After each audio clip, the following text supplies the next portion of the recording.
স্বাগতম জনাইছো আজি এক ঐতিহাসিক দিন আজি ভাৰতীয় সভ্যতা হিন্দু সভ্যতা ভাৰতীয় যি সনাতন সংস্কৃতি এই সকলো সংস্কৃতিৰ বাবে এটা ঐতিহাসিক দিন কাৰণ আজি অযোধ্যাত ৰাম মন্দিৰৰ নৱনিৰ্মাণ এই কাৰ্যসূচীৰ ইয়াৰ ভূমি পূজন সম্পূৰ্ণ হৈছে শিলান্যাস সম্পূৰ্ণ হৈছে আৰু ৰামলালা সুদীৰ্ঘ অৰ্ধ সহস্ৰাব্দ 500 বছৰ কাল বাহিৰত থকাৰ পাছত পুনৰ নিজৰ ঘৰলৈ উভতি অহাৰ পথ আজিৰ পৰা প্ৰশস্ত হৈছে আশা কৰা হৈছে যে 2 বা 3টা বছৰৰ ভিতৰতে ৰামলালা পুনৰ নিজৰ ঘৰলৈ আহিব এই যি 1528 খ্ৰীষ্টাব্দত বাবৰ যেতিয়া ক্ষমতাত আছিল বাবৰৰ সেনাপতিয়ে এই যি ৰাম মন্দিৰ ধ্বংস কৰিছিল আৰু তাৰ পাছতে বাবৰি মছজিদ নিৰ্মাণ কৰিছিল তেতিয়াৰ পৰা দীঘলীয়া উত্থান পতন ৰাজনৈতিক এক পৰিস্থিতিৰ মাজেৰে আহি উচ্চতম ন্যায়ালয়ৰ নিৰ্দেশত অৱশেষত ৰাম মন্দিৰ নিৰ্মাণৰ পথ প্ৰশস্ত হ'ল এক ঐতিহাসিক ক্ষণ এই বিষয়ে আলোচনা কৰিম যথেষ্ট এই দিনটোতে যথেষ্ট উৎসাহ উদ্দীপনা দেখিবলৈ পোৱা গৈছে তাৰ মাজতে সমগ্ৰ অসমৰ ভিতৰত শোণিতপুৰ জিলাত ঠেলামৰাৰ ওচৰত এক অপ্ৰীতিকৰ ঘটনা সংঘটিত হৈছে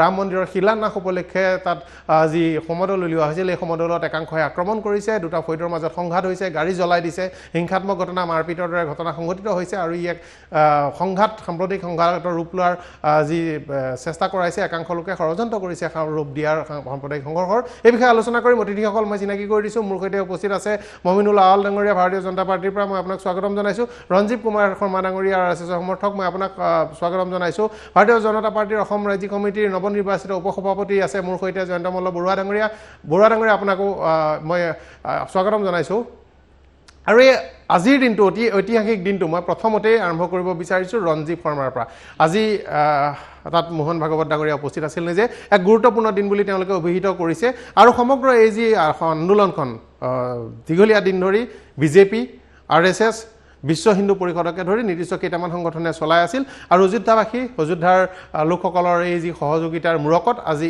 এই শিলান্যাস ভূমি পূজন সম্পাদন হ'ল পৰাগ যিটো ৰাম মন্দিৰ উদ্ধাৰৰ যিটো আন্দোলন ৰাম মন্দিৰ উদ্ধাৰৰ যিটো আন্দোলন সেই আন্দোলন কোনো সংগঠনে চলোৱা নাছিল প্ৰথম কথা এই আন্দোলনটো ৰাম ভক্তই চলাইছিল আৰু বিভিন্ন সংগঠন তাৰ সহযোগী আছিল সন্মুখত জনতা আছিল জনতাৰ পিছফালে সংগঠনসমূহ থিয় হৈছিল প্ৰথম কথা দ্বিতীয় কথা এই গোটেই আন্দোলনটো এটা সাংস্কৃতিক আন্দোলন আজি স্পষ্টভাৱে কোৱা হৈছে 15 আগষ্ট তাৰিখে আমি ৰাজনৈতিক স্বাধীনতা লাভ কৰিছিলোঁ আৰু 5 আগষ্ট 2020ত আমি সাংস্কৃতিক স্বাধীনতা পাইছোঁ ইয়াৰ অৰ্থটো এইটো যে ভাৰতবৰ্ষখন যেতিয়া মোগলৰ দখললৈ গৈছিলে মোগলে আমাৰ আস্থাৰ কেন্দ্ৰবিলাক ধ্বংস কৰিছিলে আৰু ইংৰাজে আমাৰ যিটো সাংস্কৃতিক যি ব্যৱস্থা আছিল সেই ব্যৱস্থাক ধ্বংস কৰিবলৈ চেষ্টা কৰিছিল আস্থাৰ কেন্দ্ৰ আৰু সাংস্কৃতিক ব্যৱস্থা এই দুই ব্যৱস্থাৰ ওপৰত যিটো আক্ৰমণ হৈছিল সেই আক্ৰমণক ধাৰাবাহিকভাৱে চলাই থকা হৈছিল ৰাজনৈতিক স্বাধীনতা পোৱাৰ পিছতো সেই আক্ৰমণ চলি আছিল তাক প্ৰতিহত কৰিবৰ কাৰণে সমাজে সংগঠিত ৰূপত কাম কৰিছিল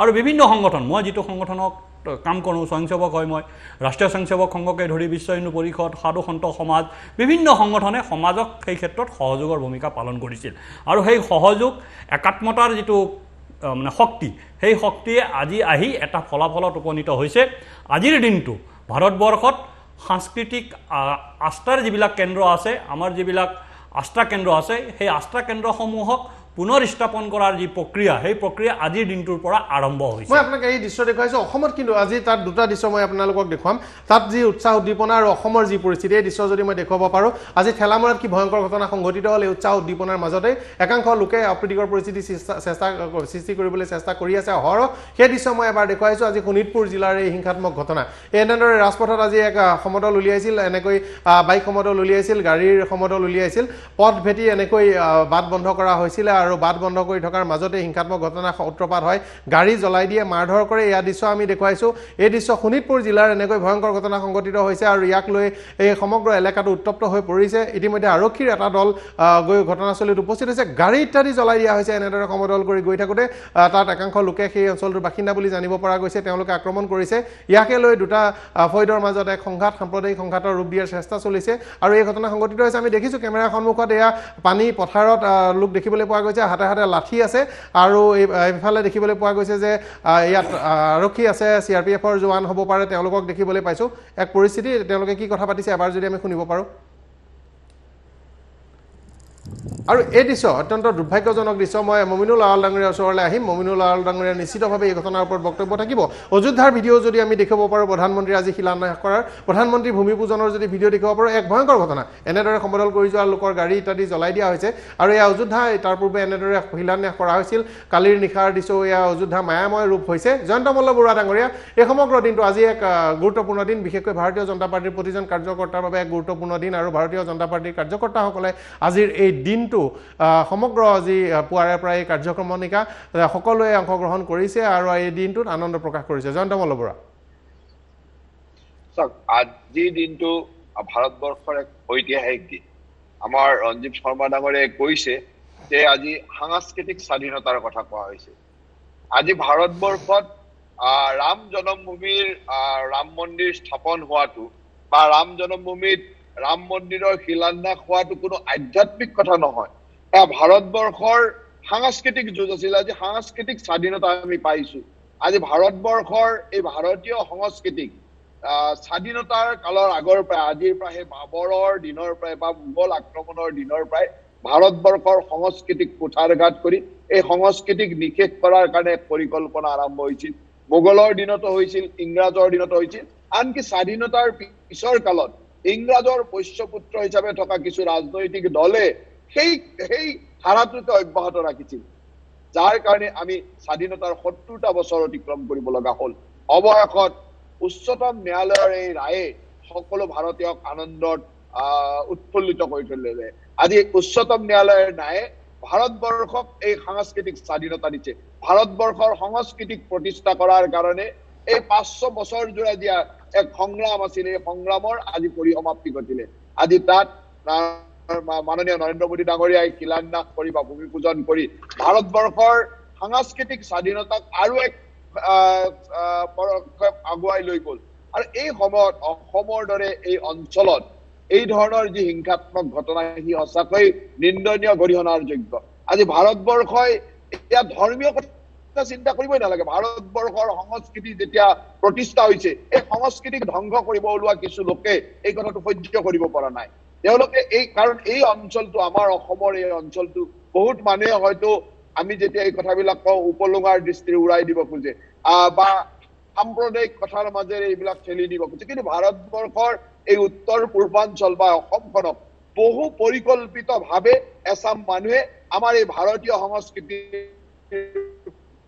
জয়ন্ত মল্ল বৰুৱা ডাঙৰীয়াৰ সৈতে সংযোগ বিচ্ছিন্ন হৈছে মমিনুল আউৱাল ডাঙৰীয়া আজি ঘটনাক্ৰম আৰু আপুনি ইতিমধ্যে ৰাজহুৱা চিঠি প্ৰকাশ কৰিছে আজি এই দিনটো এক ঐতিহাসিক দিন নিশ্চিতভাৱে ভাৰতবৰ্ষৰ ইতিহাসত আজিৰ দিনটো এক ঐতিহাসিক দিন যোৱা ৫০০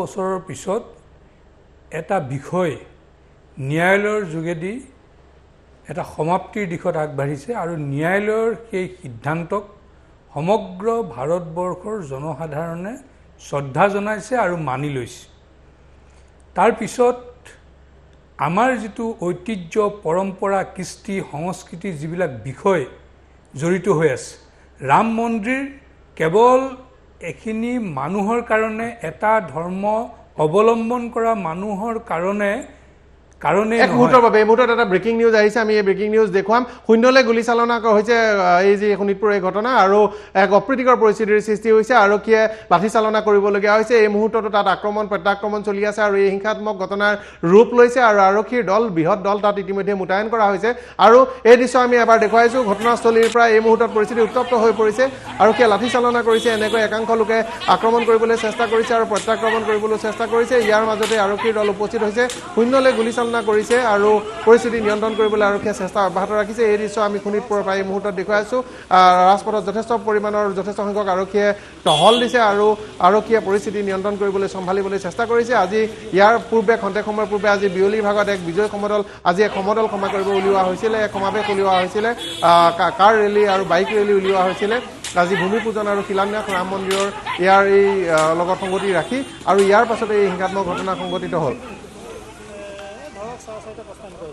নিশ্চিতভাৱে মই এই ঘটনাটো দেখি এটাই কথা ক'ম যে ইয়াত কিছুমান ৰাজনৈতিক চক্ৰান্ত জড়িত হৈ আছে আজি অসমৰ এটা ৰাজনৈতিক দলৰ এগৰাকী উপসভাপতিয়ে সকলো ইছলাম ধৰ্মী মানুহক নিষ্প্ৰদীপ পালন কৰিবৰ কাৰণে আহ্বান জনাইছে যিটো বিষয় সমগ্ৰ ভাৰতবৰ্ষৰ প্ৰতিগৰাকী জনসাধাৰণে প্ৰতিগৰাকী নাগৰিকে কোন ৰাজনৈতিক দল নহয় সেইটোতো এইটো UDF যিটো বদৰুদ্দিন আজমল আৰু উপসভাপতি কোন উপসভাপতি নহয় এই যুৱ মৰ্চাৰ যিগৰাকী উপসভাপতি কি নাম জহিৰুল ইছলাম নে কি আজি কলা দিৱস পালন কৰিবলৈ আহ্বান আজি জনাইছে নিষ্প্ৰদীপ পালন কৰিবৰ কাৰণে তেখেতে আহ্বান জনাইছে এনেকুৱা ধৰণৰ যিবিলাক মানুহে ভাৰতবৰ্ষৰ ইতিহাসৰ লগত সম্পৰ্ক নাই ভাৰতবৰ্ষৰ যি জনগাঁথনি সেই সম্পৰ্কত তেওঁলোকৰ জ্ঞান নাই কেৱল মাত্ৰ তেওঁলোকে ধৰ্মক দোহাই দি তেওঁলোক প্ৰব্ৰজনকাৰী তেওঁলোক আহি ইয়াত অসম চুক্তিৰ দ্বাৰা নাগৰিকত্ব লাভ কৰি তেওঁলোক আমাৰ পূৰ্বৰ যি সংস্কৃতি পৰম্পৰা আমাৰ সম্প্ৰীতি তাত তেওঁলোকে কালিমা হানিবৰ কাৰণে এনেকুৱা ধৰণৰ ব্যৱস্থা গ্ৰহণ কৰিছে আজি মই এজন চৰকাৰী পক্ষৰ শোণিতপুৰত এই ঘটনা দুৰ্ভাগ্যজনক ঘটনা মই এজন চৰকাৰী পক্ষৰ ব্যক্তি হৈও মই চৰকাৰৰ প্ৰতি ৰাজহুৱাকৈ আহ্বান জনাইছোঁ যে এই যে UDF দলটোৰ যিগৰাকী যুৱ মৰ্চাৰ সভাপতি নিশ্চিতভাৱে তেওঁৰ ওপৰত ব্যৱস্থা গ্ৰহণ কৰিব লাগে কাৰণ আজিৰ দৰে এটা শুভক্ষণত যিটো দিনত আজি এই ইমান দিনীয়া পুৰণা এটা বিষয় ন্যায়ালয়ৰ যোগেদি এটা যিটো সিদ্ধান্ত আহিছে সেই সিদ্ধান্ত সমগ্ৰ ভাৰতবৰ্ষৰ জনসাধাৰণে মানি লৈছে মানি লোৱাৰ পিছত আমাৰ এই ৰাম মন্দিৰৰ যোগেদি আমাৰ সমন্বয়ৰ হেতু শক্তিশালী হ'ব তেনে দিশত আজি নৰেন্দ্ৰ মোদী ডাঙৰীয়াই গোটেই বিষয়টো আগবঢ়াই লৈ যাবলৈ বিচাৰিছে আজি ৰাম ৰাজ্যৰ কথা কোৱা হৈছে ৰাম ৰাজ্য মানে কি ৰাম ৰাজ্যৰ অৰ্থ হৈছে যে সমগ্ৰ দেশত শান্তি হওক মিলাপ্ৰীতি হওক সকলোৰে মাজত সদ্ভাৱ হওক প্ৰত্যেকগৰাকী জনসাধাৰণৰ মনৰ যি আশা আকাংক্ষা সেইখিনি সাখকে উপলব্ধি কৰক এক শান্তিময় পৰিৱেশ সৃষ্টি হওক উন্নতি হওক প্ৰগতি হওক ভাল চিন্তাৰ বিকাশ হওক এই দিশত আগবাঢ়ি যোৱাটোৱে হৈছে ৰাম ৰাজ্য আজি সেই ৰাম ৰাজ্য প্ৰতিষ্ঠাৰ কাৰণে আজি নৰেন্দ্ৰ মোদী ডাঙৰীয়াই যিটো ৰাম ৰাজ্য কিমান প্ৰতিষ্ঠা কৰিব পাৰে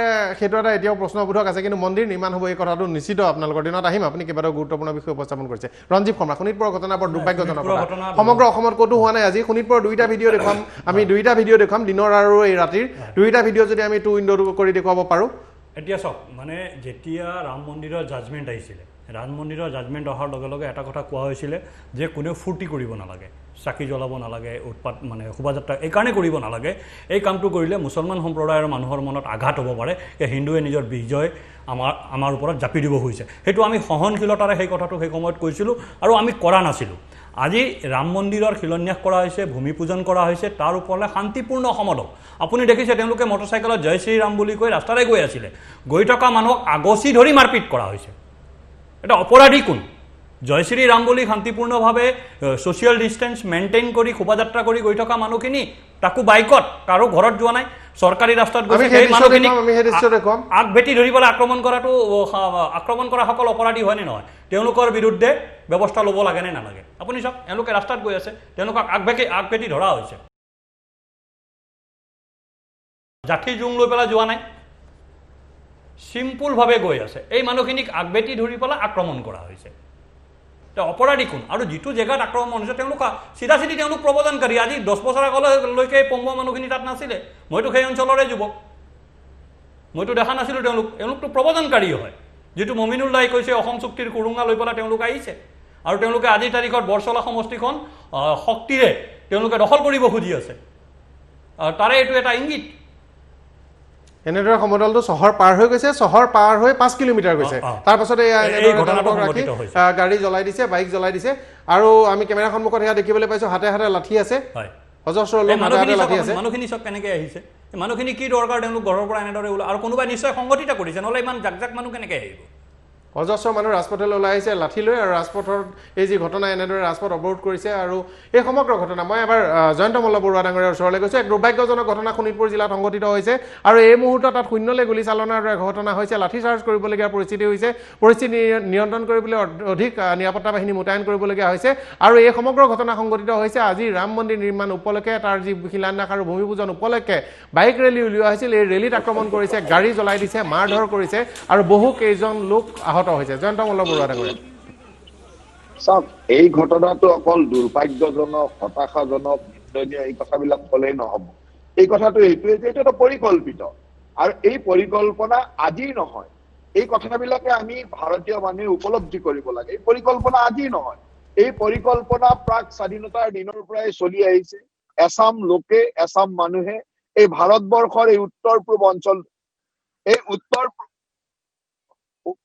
উত্তৰ পূৰ্বাঞ্চলখনক এক ইছলামিক ৰাষ্ট্ৰ বা এই ধৰণৰ আৰবীয় সংস্কৃতি জাপি দিবৰ কাৰণে চেষ্টা কৰি আছিল এইটো আজিৰ কথা নহয় স্বাধীনতাৰ আগৰ পৰাই এইসকল লোকে এছাম লোকে ক্ৰমে ভাৰতবৰ্ষৰ এই অঞ্চলটো কেনেদৰে ইছলামিক ৰাষ্ট্ৰ কৰিব পাৰি ইয়াত কেনেকে ভাৰতীয় সংস্কৃতিটো নিষেধ কৰি দি তাক আৰবীয় সংস্কৃতি বা এই ধৰণৰ এক ইছলামিক সংস্কৃতি জাপি দিব পাৰি তাৰ কাৰণে প্ৰচেষ্টা চলাই আছিল এই প্ৰচেষ্টাৰ মাজত এইটো আজি বহিঃপ্ৰকাশ ঘটিছে এই প্ৰচেষ্টাবিলাক চলাই থকা মানুহে সুসংগঠিতভাৱে কাম কৰিছে আজি তেওঁলোকে ইয়াত এনেকে আপুনি যিখিনি ভিডিঅ' ফুটেজ দেখুৱাইছে তাতে দেখিবলৈ পাব যে হাজাৰ হাজাৰ মানুহ তেওঁলোকে ওলাই আহিছে লাঠি জোং লৈ পেলাই হাতত লাঠি লৈ মানুহক আক্ৰমণ কৰিব ওলাই আহিছে আমাৰ যিটো শান্তিপ্ৰিয় ভাৰতীয় মানুহ সুন্দৰভাৱে জয় শ্ৰীৰাম ধ্বনিৰে বা ভাৰতীয় সংস্কৃতিৰ ধ্বনি লৈ ভাৰত মাতাৰ জয় কৈ সুন্দৰভাৱে শোভাযাত্ৰা কৰিছে তাত কোনো ছচিয়েল ডিষ্টেন্স মানি চলিছে কোনো অসুবিধা কৰিব লগা নাই সেই গাঁওখনৰ মাজেৰে যাওঁতে তেওঁলোকক চাই লৈছে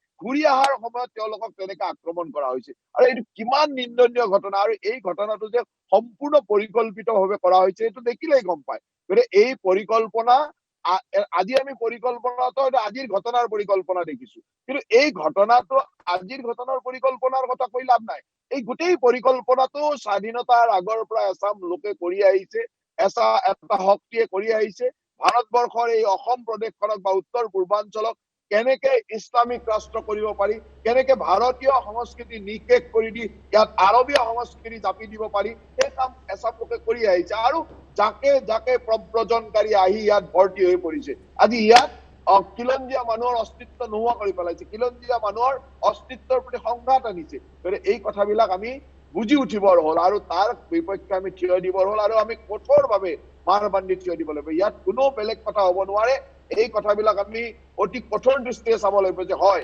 কিছুমান কথা আমি এতিয়া সহজভাৱে চালে নহ'ব কিছুমান কথা প্ৰতিহত কৰিবলৈ কাৰণে ভাৰতবৰ্ষৰ ৰাইজ অসমৰ ৰাইজ জাগ্ৰত হ'ব লাগিব অসমৰ প্ৰতিজন ভাৰতীয় মানুহে ভাৰতীয় সংস্কৃতিক ভাল পোৱা মানুহে জাগ্ৰত হৈ ইয়াৰ বিৰুদ্ধে কাম কৰিব লাগিব আৰু এই সময়ৰ প্ৰত্যাহ্বান সকলে ল'ব লাগিব গুৰুত্বপূৰ্ণ বিষয় কৈছে আজি এই দেখিবলৈ পোৱা গৈছে অযোধ্যাত যিখন অযোধ্যাত আচলতে বিবাদ হৈছিল তাত ইছলাম ধৰ্মাৱলম্বী লোকসকলে শান্তিপূৰ্ণভাৱে আজি দিনটো পাৰ কৰিছে উত্তৰ প্ৰদেশৰ নিচিনা ঠাইত শান্তিপূৰ্ণভাৱে পাৰ হৈছে আজি সমগ্ৰ দেশত শান্তিপূৰ্ণভাৱে পাৰ হৈছে আৰু অসমৰ শোণিতপুৰ জিলাত এখন সমদল কৰি যোৱা দলৰ শোভাযাত্ৰা কৰি যোৱা দলক আক্ৰমণ কৰিছে ভয়ংকৰ ঘটনা সংঘটিত হৈছে নহয় চাওক এই যিটো ঘটনা শোণিতপুৰৰ যিটো ঘটনা এই ঘটনাৰ আঁৰত মই ভাবোঁ এক আন্তঃৰাষ্ট্ৰীয় ষড়যন্ত্ৰ জড়িত হৈ আছে এই কথাবিলাক মই আগতেও কৈছোঁ অসমৰ যি ইছলামিক যিটো আগ্ৰাসন ইয়াত ইছলামিক আগ্ৰাসনটো সন্মুখত ৰাখি ইয়াত আচলতে অসমখনক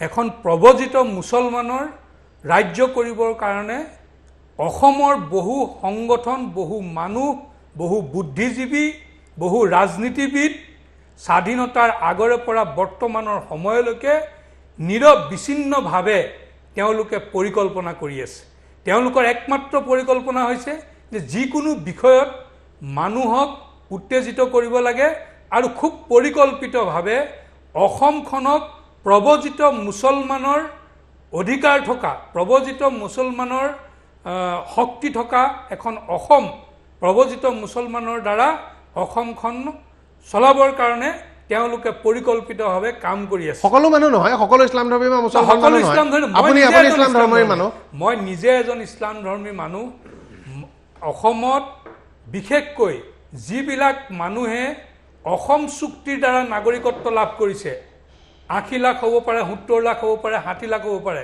তেওঁলোক আজি ভাৰতীয় নাগৰিক হয়, প্ৰফুল্ল মহন্তই চহী কৰি তেওঁলোকক ভাৰতীয় নাগৰিক বনালে। আৰু সেই তাৰ সুযোগত আজি সেইসকল লোক লগ লাগি আজি অসমখনক এই অসম চুক্তিয়ে নাগৰিকত্ব দিয়া মানুহখিনিৰ আগ্ৰাসনটো ইয়াত বৃদ্ধি কৰিবৰ কাৰণে আজি ব্যৱস্থা তেওঁলোকে গ্ৰহণ কৰি আছে, পৰিকল্পনা কৰি আছে। আৰু এই পৰিকল্পনাত কেৱল এই অশিক্ষিত মানুহখিনিকে ব্যৱহাৰ কৰা নাই, এই আন্তঃৰাষ্ট্ৰীয় পৰিকল্পনাত অসমৰ বহুত বুদ্ধিজীৱী আছে। অসমৰ অকল ইছলামধৰ্মী বুদ্ধিজীৱীয়ে যে আছে এনে নহয়, অ-ইছলামধৰ্মী বহু বুদ্ধিজীৱীও গুৱাহাটী বিশ্ববিদ্যালয়ৰ প্ৰাক্তন অধ্যাপকৰ পৰা আৰম্ভ কৰি নিজকে জাতীয়তাবাদৰ চোলা পিন্ধাই ৰখা, জাতীয়তাবাদৰ কথা কোৱা বহু বুদ্ধিজীৱীও এই পৰিকল্পনাত জড়িত হৈ আছে। আজি সেই যিসকলে জাতীয়তাবাদৰ কথা কয় সেইবিলাক মানুহে আপোনালোকে চাব, কালিলৈ পৰহিলৈ আজি এসপ্তাহলৈকে মই সময় দিছোঁ, এই ঘটনাটোক লৈ তেওঁলোকে মাত নেমাতে। তেওঁলোকে কেইদিনমানৰ আগতে এই চতিয়াত যিটো ঘটনা হৈছিল সেই ঘটনাটো তেওঁলোকে মাত মতা নাই। তেওঁলোকে কেৱল কাল্পনিক শংকা কিছুমানৰ দ্বাৰা মানুহক আতংকিত কৰি তেওঁলোকে জাতীয়তাবাদৰ ঢোল কোবায়।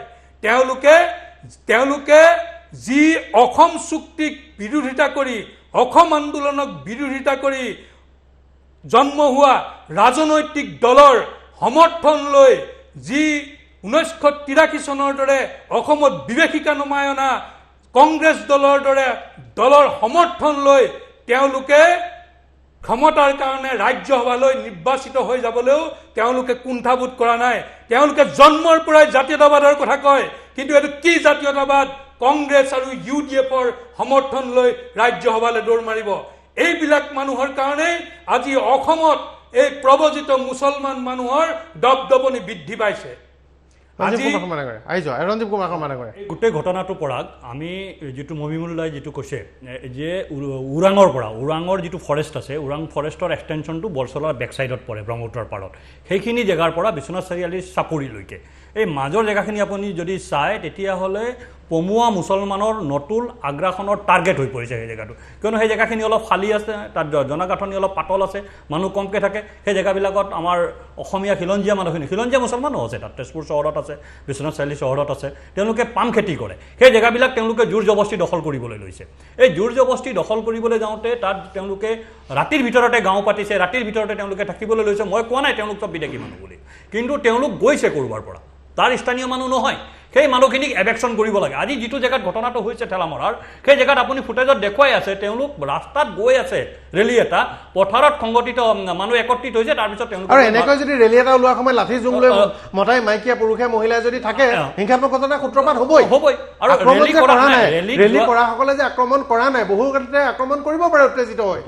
আমি ৰাজপথেৰে এটা ৰেলী উলিয়াইছো, বাধা দিবলৈ লাঠি জোং দি ভাবুকি দিবলৈ কোন বুলি ক'লে ৰেলী কৰা মানুহখিনি মই যিমান দূৰ জানো পৰাগ, ৰেলী যিবিলাকে বাইকত গৈ আছে তেওঁলোকে জয় শ্ৰীৰামৰ বাহিৰে কোনো ধৰণৰ ধনী দিয়া নাই, ধনী দিয়া নাই। তেওঁলোকে ইছলামৰ বিৰুদ্ধে একো কথা কোৱা নাই, কিন্তু তেওঁলোকক মাৰপিট কৰা হৈছে। তেওঁলোকৰ হাতত লাঠি জোং থাকিলেও তেওঁলোকে পাল্টাই আক্ৰমণ কৰা নাই। সেই সহনশীলতাটোক সন্মান কৰিব লাগে। সেই ৰেলী কৰা ল'ৰাবিলাকৰ সেই সহনশীলতাটোক মই সন্মান কৰিছোঁ। তাৰ পিছতো যদি আৰক্ষীয়ে এতিয়া একদম ষ্ট্ৰং একশ্যন নলয় তেতিয়াহ'লে এইটো পক্ষপাত কৰা হ'ব। আৰু মই অসমৰ সকলো মানুহক কৈছোঁ, উত্তৰ পাৰক এতিয়া বাংলাদেশী মুছলমানে টাৰ্গেট কৰি লৈছে। উত্তৰ পাৰৰ চাপৰিসমূহ আমি যদি উত্তৰ পাৰৰ চাপৰিসমূহ বাংলাদেশী মুছলমানৰ পৰা মুক্ত কৰি ৰাখিব লাগে, তেতিয়াহ'লে উত্তৰ পাৰৰ সকলো জাতি জনগোষ্ঠী খিলঞ্জীয়া মানুহ এক হ'ব লাগিব। আৰু এই বাংলাদেশী মুছলমানৰ বিৰুদ্ধে আমি উত্তৰ পাৰত সংগঠিত ৰূপে সংগ্ৰাম কৰিব লাগিব, যিটো কাম পদ্মদা ইতিমধ্যে আৰম্ভ কৰিছে। আমি পদ্মদাৰ লগত এই ক্ষেত্ৰত সকলোৱে এক হৈ পেলাই থিয় দিব লাগিব। এইটো আমাৰ এতিয়া উদ্দেশ্য হোৱা উচিত। এইখিনিতে মই আৰু এটা কথা ক'ব আৰু নাই মমিনুল্লাহ, আৰু এটা মই কথা কৈ দিওঁ। আৰু এটা কথা, কংগ্ৰেছৰ সভাপতিজন উত্তৰ পাৰত, তেওঁ গহপুৰৰ বিধায়ক আছিলে। তেওঁ গহপুৰত আকৌ জিকিব নোৱাৰে ইলেকশ্যন। সেইকাৰণে তেওঁ আজি 3-4 মাহ আগতে নাওবৈচাৰ পৰা ইলেকশ্যন খেলাৰ কাৰণে নাওবৈচাত গৈ তেওঁ কেম্প কৰিছিলে। নাওবৈচাৰ ৰাইজে তেওঁক সমৰ্থন নিদিলে। যোৱা এমাহ ধৰি তেওঁ বৰচলাত ইলেকশ্যন খেলিব, সেইটো বৰচলাত কেম্পেইন কৰা হৈছে। মই ভাবোঁ আজিৰ ঘটনাৰ আঁৰত সেই ঘটনাটোৰো কিবা লিংক থাকিব লাগে। পুলিচে এই পইণ্টটো ইনকুৱাৰী কৰিব লাগে। এতিয়া এই যিটো ঘটনা, এই যি পূৰ্ববংগীয় মুছলমান, আজি কথাটো অপ্ৰাসংগিক হ'লেও মই উল্লেখ কৰিব বিচাৰিছোঁ। খবৰ লৈ আছোঁ হাজোত এনেকুৱা ধৰণৰ ঘটনা হৈ আছে। পূৰ্ববংগীয় মুছলমানে 2জন খিলঞ্জীয়া মুছলমানক ইতিমধ্যে মৰিয়াই মাৰিছে। আৰু এই যে পূৰ্ববংগে বুল্লুট বুলি যিডোখৰ জেগা, বুল্লুটৰ যিখন বজাৰ, মই যিখিনি তথ্য পাইছোঁ, বুল্লুট বজাৰৰ যিখিনি মাটি, সেইখিনি মাটি বেদখল কৰা মাটি। তাত বেদখলী মাটি আৰু তাত যিখিনি মাটিৰ পট্টা আছে সেইখিনি হিন্দু ধৰ্মৰ মানুহৰ মাটিৰ পট্টা আছে। কিন্তু তাত পূৰ্ববংগীয় মূলৰ বুল্লুট বজাৰখন হৈছে তেওঁলোকৰ ঘাটি। আজি কোঁৱৰপুৰৰ পৰা যিবিলাক মানুহ অহা যোৱা কৰে, এখন অসমীয়া গাঁও, মুছলমান গাঁও এখন আছে ভিতৰত, তাৰ মানুহবিলাক তাৰ পৰা ওলালে মাৰপিট কৰা হয়। যে অকল এই পূৰ্ববংগীয় মুছলমান মানুহে তেওঁলোকে অসমীয়া মুছলমান মানুহকো আক্ৰমণ কৰিছে, তেওঁলোকে অসমীয়া মুছলমান মানুহকো হত্যা কৰিছে। হত্যা কৰা মানুহকেইজন কি দুখ আছে, কি নিদুখ আছে, সকলোতে জেনেৰেলাইজ কৰি পেলাই কথাটো ক'ব নালাগে। সকলোতে ঘটনাটো হয়তো নহয়, পূৰ্ববংগীয় এলেকাতটো আমিও ঘূৰি ফুৰো, কিন্তু নিৰ্দিষ্ট কিছুমান এলেকাত ডিজাইন হৈছে, টাৰ্গেট কৰিছে পৰাগ। উত্তৰ পাৰটো এতিয়া পূৰ্ববংগীয় মুছলমান প্ৰব্ৰজন অভিযোগ উঠিছে যে ধেমাজি কবু চাপৰিৰ ওচৰৰ পৰা আৰম্ভ কৰি আপোনাৰ যদি চাই যে আজি সোণাই ৰূপাই হৈ গোটেই এলেকাটো বেদখল হৈছে, তেওঁলোকে টাৰ্গেট কৰিছে, বেদখল হৈছে, সেই টাৰ্গেট এৰিয়া তাত বাংলাদেশী ভাৰতীয় নাগৰিক সেইটো নাজানো, ভাৰতীয় নাগৰিকো হ'ব পাৰে, বহু মানুহে আমি কোৱাই নাই পূৰ্ববংগীয় মুছলমান, তেওঁলোক বিদেশী হয় নে দেশী হয় নে কি হয় সেইটো বেলেগ কথা। কিন্তু পূৰ্ববংগীয় মুছলমানখিনিৰ এটা উদ্দেশ্য আছে যে তেওঁলোকে মাটি কেনেকৈ দখল কৰিব লাগে, মানুহক কেনেকৈ উচ্ছেদ কৰি পঠিয়াব লাগে, তেওঁলোকে সেইবিলাক কৌশলত সিদ্ধহস্ত। আৰু তেওঁলোকক এই গোটেই এজেণ্ডা বনাই দিয়াৰ কিন্তু এটা আন্তঃৰাষ্ট্ৰীয় ইয়াত চক্ৰ জড়িত হৈ আছে। কিছুদিনৰ পৰা অভিযোগ উঠি আছে। জয়ন্ত মল্ল বৰুৱা ডাঙৰীয়া, জম্মুক আহিছো, আপোনাৰ ওচৰলৈ আকৌ আহিম। জয়ন্ত মল্ল বৰুৱা ডাঙৰীয়া, কথাটো এইটোৱে যে এই গোটেই ব্যৱস্থাটোত যে এক আন্তঃৰাষ্ট্ৰীয় চক্ৰ আছে আৰু ই এক যে পৰিকল্পিত কথা, এয়া প্ৰতীয়মান হৈছে। এতিয়া আমি কেতিয়াবা কথা এটা ক'ব গ'লে যে সকলোকে সৰলীকৰণ কৰি ক'ব নালাগে, সকলোকে একেধৰণে ভাবিব নালাগে, এই ধৰণৰ কথাবিলাক নিশ্চয়কৈ আহে। কিন্তু এটা কথা স্পষ্ট যে স্বাধীনতাৰ আগৰ পৰাই, সেই মোগলৰ দিনৰ পৰাই ক্ৰমাগতভাৱে এই গোটেই ভাৰতবৰ্ষৰ সংস্কৃতিৰ ওপৰত যিটো আঘাত চলা কাম হৈছিলে, এই চলি আহিছিল। আৰু স্বাধীনতাৰ ঠিক আগৰ পৰা, ঠিক স্বাধীনতাৰ প্ৰাক স্বাধীনতাৰ কেইবছৰমান আগৰ পৰা, বিশেষকৈ 1919-20 চনমানৰ পৰা প্ৰব্ৰজিত লোকসকলক, প্ৰব্ৰজিত মুছলমান বা পূৰ্ববংগীয় লোকসকলক ইয়াত সংস্থাপনৰ নামত বা প্ৰব্ৰজন ঘটাই ইয়াৰ জনসংখ্যা বৃদ্ধি কৰি গোটেই ডেমোগ্ৰাফিটো চেঞ্জ কৰি, ডেমোগ্ৰাফিটো পৰিৱৰ্তন কৰি এই অঞ্চলটোক এক ইছলামিক ৰাষ্ট্ৰক প্ৰতিষ্ঠা কৰি ইয়াত ভাৰতীয় সংস্কৃতি নিক্ষেপ কৰি আৰবীয় সংস্কৃতি জাপি দিয়াৰ যিটো পৰিকল্পনা, এক বহুদিনীয়া পৰিকল্পনা। আৰু ইয়াত আন্তঃৰাষ্ট্ৰীয় চক্ৰৰ পৰা বহু এনেকুৱা মানুহ জড়িত হৈ আছে যিবিলাক আপুনি ভাবিব নোৱাৰে। আৰু এই কথাবিলাকত মই দেখিছো যে অসমৰ বহু বাম চিন্তাধাৰাৰ মানুহে ইয়াক উৎসাহ যোগাই আহিছে। এই বাম চিন্তাধাৰী মানুহবিলাকে এই কথাবিলাকক সাম্প্ৰদায়িকতাৰ ৰূপ দি তাক উৎসাহ জনাই আহিছে। আৰু এই কথাবিলাক এতিয়া প্ৰতিফলন ঘটা আৰম্ভ হৈছে। এয়া হ'ল আজি শোণিতপুৰৰ ঘটনাৰ এই প্ৰতিফলন। এইবিলাক কাম বহুদিন আগৰ পৰা আৰম্ভ কৰা হৈছিল। আৰু আমি অসমীয়া মানুহে সাম্প্ৰদায়িকতাৰ কথা নকৈ সম্প্ৰীতিৰ কথা কৈ এই কথাবিলাকক উৎসাহ যোগাই আহিলো। আমি এবাৰ কিবা কথা ক'লে লগে লগে শংকৰ আজানৰ কথা কৈ দিওঁ, জিকিৰৰ কথা কৈ দিওঁ, এই ধৰণৰ কিছুমান আৱেগিক কথা কৈ ধৰ্মীয় কথা কিছুমান জাপি দি পেলাই ইয়াত সম্প্ৰীতিৰ কথা আনিবলৈ চেষ্টা কৰো। আৰু আমি এফালে সম্প্ৰীতিৰ কথা কৈ থাকো, এছামে সম্প্ৰীতিৰ আমাৰ এই সৰলতাৰ সুযোগ লৈ তেওঁলোকে তেওঁলোকৰ ন্যস্ত স্বাৰ্থ সিদ্ধিৰ কাৰণে কাম কৰে। তেওঁলোকৰ ইছলামিক ৰাষ্ট্ৰ প্ৰতিষ্ঠা কৰাৰ পৰিকল্পনা আৰম্ভ কৰে, আৰবীয় সংস্কৃতি জাপি দিবৰ চেষ্টা কৰে। এই কথাবিলাক আমি গুৰুত্ব সহকাৰে ল'ব লাগে। আমাৰ সহনীলতা, আমাৰ সম্প্ৰীতি, এই কথাবিলাকক কোনোবাই মানে দুৰ্বলতা বুলি ল'ব আৰু তাৰ সুযোগ লৈ কোনোবাই আহি এই ৰাজ্য, এই ৰাষ্ট্ৰখনক, এই অঞ্চলটোক ইছলামিক কৰাৰ পৰিকল্পনা কৰিব, ইয়াত আৰবীয় সংস্কৃতি জাপি দিব চেষ্টা কৰিব। তাত আমি মনে মনে থাকিলে নহব। আৰু এয়া এক পৰিকল্পিত কথা। আৰু ইয়াৰ বহিঃপ্ৰকাশ এই শোণিতপুৰৰ ঘটনা। এই শোণিতপুৰৰ ঘটনা এই আজি কিছুদিনৰ পৰা আপোনালোকে বহিঃপ্ৰকাশ দেখা আৰম্ভ হৈছে। ভৱিষ্যতলৈ এই কথাবিলাক আৰু বাঢ়ি গৈ থাকিব। আজি শোণিতপুৰত হৈছে, কালি নলবাৰীত হ'ব, পৰহিলৈ লখিমপুৰত হ'ব, তাৰ পিছদিনাখন ডিব্ৰুগড়ত দেখিবলৈ পাব, যোৰহাটত দেখিবলৈ পাব। এনেকৈ অগ্ৰাসন ঘটি থাকিব। আজি নামনি অসমৰ এটা অংশ আমি মাত মাতিব নোৱাৰা অৱস্থা এটা হৈ পৰিলে। আজি মধ্য অসমৰ এটা অংশ আমি মাত মাতিব নোৱাৰা অৱস্থা হৈ পৰিলে। প্ৰব্ৰজিত মুছলমান লোকে এই অবৈধ বা এই ধৰণৰ পূৰ্ববংগীয় মুছলমান লোকসকলে এই ধৰণে অগ্ৰাসন কৰি গৈ থাকিলে। এই অগ্ৰাসন বিলাকক আমি কিন্তু সহজ দৃষ্টিৰে চালে নহব। ইয়াৰ পৰিকল্পিত যি কাম আছে, পৰিকল্পিতভাৱে যোনে এই কামত জড়িত হৈ আছে সেইবিলাক পাতিব লাগিব। আৰু জাতীয়তাবাদৰ চোলা পিন্ধি বহু লোকে বামপন্থীৰ কথা চিন্তা কৰি বাম আহিম জয়ন্ত মল্ল বৰুৱা ডাঙৰীয়াৰ ওচৰলৈ। মইনুল্লাহ ডাঙৰীয়া, এই যিটো আমাৰ মূল বিষয় আছিলে আজি, এই মূল বিষয়টোৱে আজি আছিলে এটা সকলো ভাৰতীয়ৰ বাবে এটা আনন্দৰ দিন। আজি অসমৰ জনসাধাৰণেও আমালৈ যি খবৰ আহিছে, সকলো মানুহে এটা আনন্দময় পৰিৱেশত আজিৰ দিনটো মানুহে মানিছে। অন্তৰত এটা নুবুজা কোণত, অন্তৰৰ নুবুজা কোণত এটা মনটো ভাল লাগিছে। আজি সেই তেনে পৰিৱেশৰ মাজত আজি এই যিটো ঘটনা সংঘটিত হ'ল, এই ঘটনাটোৱে নিশ্চিতভাৱে অসমৰ মানুহক কিছুমান কথা পুনৰ ভাবিবৰ কাৰণে বাধ্য কৰাব। আজি আমি চাম, আজি সদৌ অসম ছাত্ৰ সন্থাই এই ঘটনাটোলৈ কি মাত মাতে, কাৰণ তেওঁলোকে মাত মতা নাই। আগৰ আমি চতিয়াৰ ঘটনাটো তেওঁলোক মনে মনে থকা আমি দেখিছোঁ। আজি কৃষক মুক্তিয়ে মাতে নে নামাতে আমি চাম। অসমৰ বিশিষ্ট বুদ্ধিজীৱী হীৰেণ গোহাঁই মাতে নে নামাতে চাম আমি।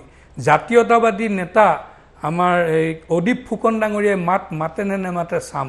জাতীয়তাবাদৰ ধৈৰ্য্য বঢ়াই লোকসভালৈ কংগ্ৰেছ আৰু UDFৰ সমৰ্থন লৈ যোৱা অজিত ভূঞা ডাঙৰীয়াই এইবিলাক ঘটনা সম্পৰ্কত, পূৰ্ববংগীয় মুছলমানৰ এইবিলাক ঘটনা সম্পৰ্কত মাতে নে নেমাতে আমি চাম। মই আজিৰ দিনটোত মই এইটোৱে কৈছোঁ যে আজিৰ দিনটো ভাৰতবৰ্ষৰ ইতিহাসৰ কাৰণে, ভাৰতবৰ্ষৰ স্বাভিমানৰ কাৰণে, ভাৰতবৰ্ষৰ কৃষ্টি সংস্কৃতিৰ কাৰণে আজিৰ দিনটো অতি গুৰুত্বপূৰ্ণ দিন। নিশ্চিতভাৱে আজি মানুহৰ ধৰ্ম বেলেগ বেলেগ হ'ব পাৰে। আজি মোৰ ধৰ্ম ইছলাম হ'ব পাৰে, কাৰোবাৰ সনাতনী হ'ব পাৰে, কাৰোবাৰ খ্ৰীষ্টান হ'ব পাৰে, কাৰোবাৰ বুদ্ধিষ্ট হ'ব পাৰে, কাৰোবাৰ জৈন হ'ব পাৰে। আজি অযোধ্যাত ৩৫টা ধৰ্ম বিশ্বাসৰ লোক আছে আৰু এই ৩৫টা ধৰ্ম বিশ্বাসৰ মুঠতে আজি এই লোক আছে। আজি মবিনুল্লাহ আপুনি নিশ্চয় গম পাইছে চাগে, যিজন মানুহে বাবৰি মছজিদৰ হৈ পেলাই সুপ্ৰিম কোৰ্টত পিটিশ্যন দিছিলে, তেওঁ নিজে আজি ভূমি পূজনত উপস্থিত আছে। তেওঁ কৈছে যে মই সুপ্ৰিম কোৰ্টৰ ৰায় মানি লৈছোঁ আৰু মই স্বাগতম জনাইছোঁ আৰু ইয়াত মই শ্ৰমদান কৰিম মন্দিৰ নিৰ্মাণৰ কাৰণে। তেওঁ ঘোষণা কৰিছে আজি নেশ্যনেল মিডিয়াত। তেনেকুৱা সময়ত আজি আমাৰ বৰচলাত যিটো ঘটনা হৈছে সেইটো সঁচাকৈ লজ্জাজনক। আৰু আমি যিসকলে আজি কৈ আছে শংকৰ আজানৰ দেশ, আচলতে আজান ফকীৰক যদি সুৰক্ষিত ৰাখিব লাগে অসমখনত, তেতিয়াহ'লে অসমখন প্ৰথমতে শংকৰ লাচিতৰ হ'ব লাগিব। শংকৰ লাচিতৰ অসমতে আজান ফকীৰ সুৰক্ষিত, শংকৰ আজানৰ অসমত আজান ফকীৰ সুৰক্ষিত নহয়। কিয়নো সুৰক্ষিত, মুছলমান সুৰক্ষিত হ'বৰ কাৰণে হিন্দুৰ আধ্যাত্মিকতা আৰু হিন্দুৰ শাৰীৰিক শক্তি, হিন্দুৰ যিটো শৌৰ্য সেইটো লাগিব, তেতিয়াই মুছলমান সুৰক্ষিত হ'ব। গোটেই পৃথিৱীৰ ভিতৰত যদি মুছলমান সুৰক্ষিত আছে, ভাৰতবৰ্ষত এটা কথা চাব যে মোগলৰ যিমানবাৰ আক্ৰমণ হৈছে, সেই মোগলৰ আক্ৰমণ প্ৰতিহত কৰাৰ ক্ষেত্ৰত অসমৰ ভূমিপুত্ৰ যিসকল ইছলাম ধৰ্মী লোক আছে তেওঁলোকে মোগলৰ বিৰুদ্ধে যুঁজ দিছে। গতিকে এতিয়া কথাটো হৈছে যে আমাৰ যিটো আমি অসমীয়া বুলি কওঁ, অসমীয়া যেনেকৈ এটা ধৰ্ম নহয়, আমি এই অসমীয়া জাতিটোৰ মাজত হিন্দু, মুছলমান, জৈন, খ্ৰীষ্টান, বুদ্ধিষ্ট আমি সকলো আছোঁ। ঠিক সেইদৰে যে আমি হিন্দুস্তানৰ কথা কৈছোঁ, আমি যি হিন্দুৰ কথা কৈছোঁ, সেই হিন্দু মানে সনাতনীসকলে অকল হিন্দু নহয়। হিন্দুটো হৈছে এটা জীৱন ধৰণৰ এটা ব্যৱস্থা। সেই কথাটোত আপুনি নিজকে হিন্দু বুলি কৈছে? মই নিজকে হিন্দু বুলি কৈছোঁ, কাৰণ আমি হিন্দুস্তানৰ আমি হিন্দু। আমি অসমৰ যেনেকৈ অসমীয়া, তেনেকৈ আমি হিন্দুস্তানৰ আমি হিন্দু। আৰু হিন্দুস্তানৰ যিখিনি ঐতিহ্য পৰম্পৰা আছে, সেই ঐতিহ্য পৰম্পৰা আমাৰ ঐতিহ্য, আমাৰ পৰম্পৰা। আজি শ্ৰীৰামচন্দ্ৰক কোনোবাই ভগৱান বুলি জ্ঞান কৰে, কোনোবাই ৰজা বুলি, ভাল ৰজা বুলি জ্ঞান কৰে। শ্ৰীৰামচন্দ্ৰক প্ৰত্যেকজন মানুহে নিজাববীয়াকৈ তেওঁ নিজে আৱিষ্কাৰ কৰি লয়। গতিকে আজি আমি যদি চাওঁ যে শ্ৰীৰামচন্দ্ৰক আমি ভগৱান বুলি ইছলাম ধৰ্মী মানুহে নামানে, ঠিক আছে, কিন্তু তেওঁক এজন ভাৰতবৰ্ষৰ ইতিহাসৰ শ্ৰেষ্ঠ শাসক হিচাপে, শ্ৰেষ্ঠ ৰজা হিচাপে আমি তেওঁৰ নামত জয়ধ্বনি দিয়া, তেওঁক আমি সন্মান জনোৱাটো, সেইটোতো ধৰ্মত ক'তো বাধা নাই, সেইটো ক'তো ধৰ্মত বাধা নাই। এজন ভাল মানুহৰ জয়ধ্বনি দিয়া, এজন মহাপুৰুষৰ জয়ধ্বনি দিয়া, এজন ৰজাৰ জয়ধ্বনি দিয়া, সেই কথাটো ধৰ্মত ক'তো বাধা নাই। মই বহুত মুফতিৰ লগতো কথা পাতিছোঁ, বহুত মৌলানাৰ লগতো কথা পাতিছোঁ, তেওঁলোকেও এই কথাটো কৈছে। কিন্তু আটাইতকৈ ডাঙৰ কথাটো হৈছে যে আজি অসমত যিটো জয়ন্ত মল্ল ডাঙৰীয়াই কৈ আছে, মই কৈ আছোঁ, ৰঞ্জীৱ শৰ্মা ডাঙৰীয়াই কৈ আছে যে অসমখনক স্বাধীনতাৰ আগৰে পৰা ব্ৰিটিছৰ শাসনকাল চলি থকাৰে সময়ৰে পৰা অসমখনক এখন ইছলামিক প্ৰধান দেশ বনাবৰ কাৰণে, ৰাজ্য বনাবৰ কাৰণে পৰিকল্পিতভাৱে ষড়যন্ত্ৰ চলাই থকা হৈছিল। আৰু স্বাধীনতাৰ সময়ত যেতিয়া অসম বাংলাদেশৰ পূৰ্ববংগৰ লগত নগ'ল, পূব পাকিস্তানৰ লগত নগ'ল, তেতিয়া কি কয় জিন্নাক আমাৰ মানুহে কথা দিছিল যে অসম ৰূপৰ থালিত উপহাৰ দিম, এনেকুৱা কথা দিছিল। আৰু সেই সময়ত আজিৰ দিনত দবদবাই থকা ৰাজনৈতিক নেতাৰ দেউতাকে অসম পূব পাকিস্তানৰ লগত চামিল নোহোৱাৰ কাৰণে অসম এৰি গুচি গৈছিল আৰু 1957 চনত পুনৰ নগাঁৱলৈ ঘূৰি আহিছিল।